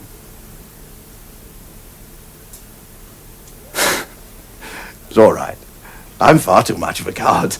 And far too much of an optimist. No, it's a fast car from here to the coast. I thought I'd borrow the Bentley. Channel crossing, or who knows, perhaps even an Atlantic one. Only to reappear on another continent with a new identity and try to make good all over again. Or should I say bad? With your share of Savage's money. No, Moira had kept that. I was to get my share when I married her. So, here I am, you see. No money, no girl, your affectionate enemy, the bold, bad villain of the piece. Unless you come with me and make an honest man out of me. Yes. Well, that's what I thought.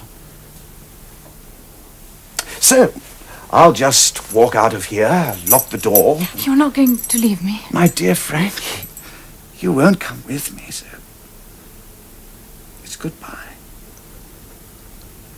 You really were a splendid adversary.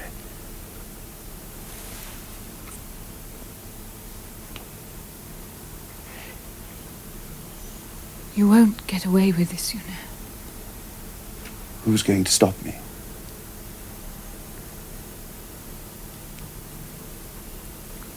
I will, for one. If you ever get out. I don't think so. Do you?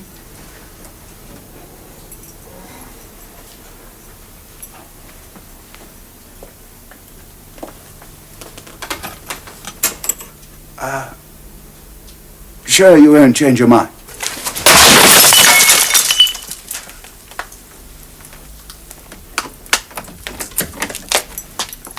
No. I didn't think you would.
here. You sent for me. I never did. Oh, but I can't tell you how pleased I am to see you. Oh, Bobby. Bobby, let's get out of here. I telephoned the castle, but nobody knew where you were. Then I got this wire from you saying it was urgent. To come at once. Frankie, are you all right? Yes. Yes, Roger was here when I arrived. What? I'll tell you about it later. Oh, but he really is a remarkable person. Yes, well, I suppose you always had a fancy for him. He had charm. So had Moira. Her face did sort of haunt me. But then when we were in that attic together and you were so simply splendid about things, she just faded away. You were so frightfully plucky. I wasn't feeling plucky. But I did want you to admire me. Oh, I did, darling. I always have. Is that all you're going to say?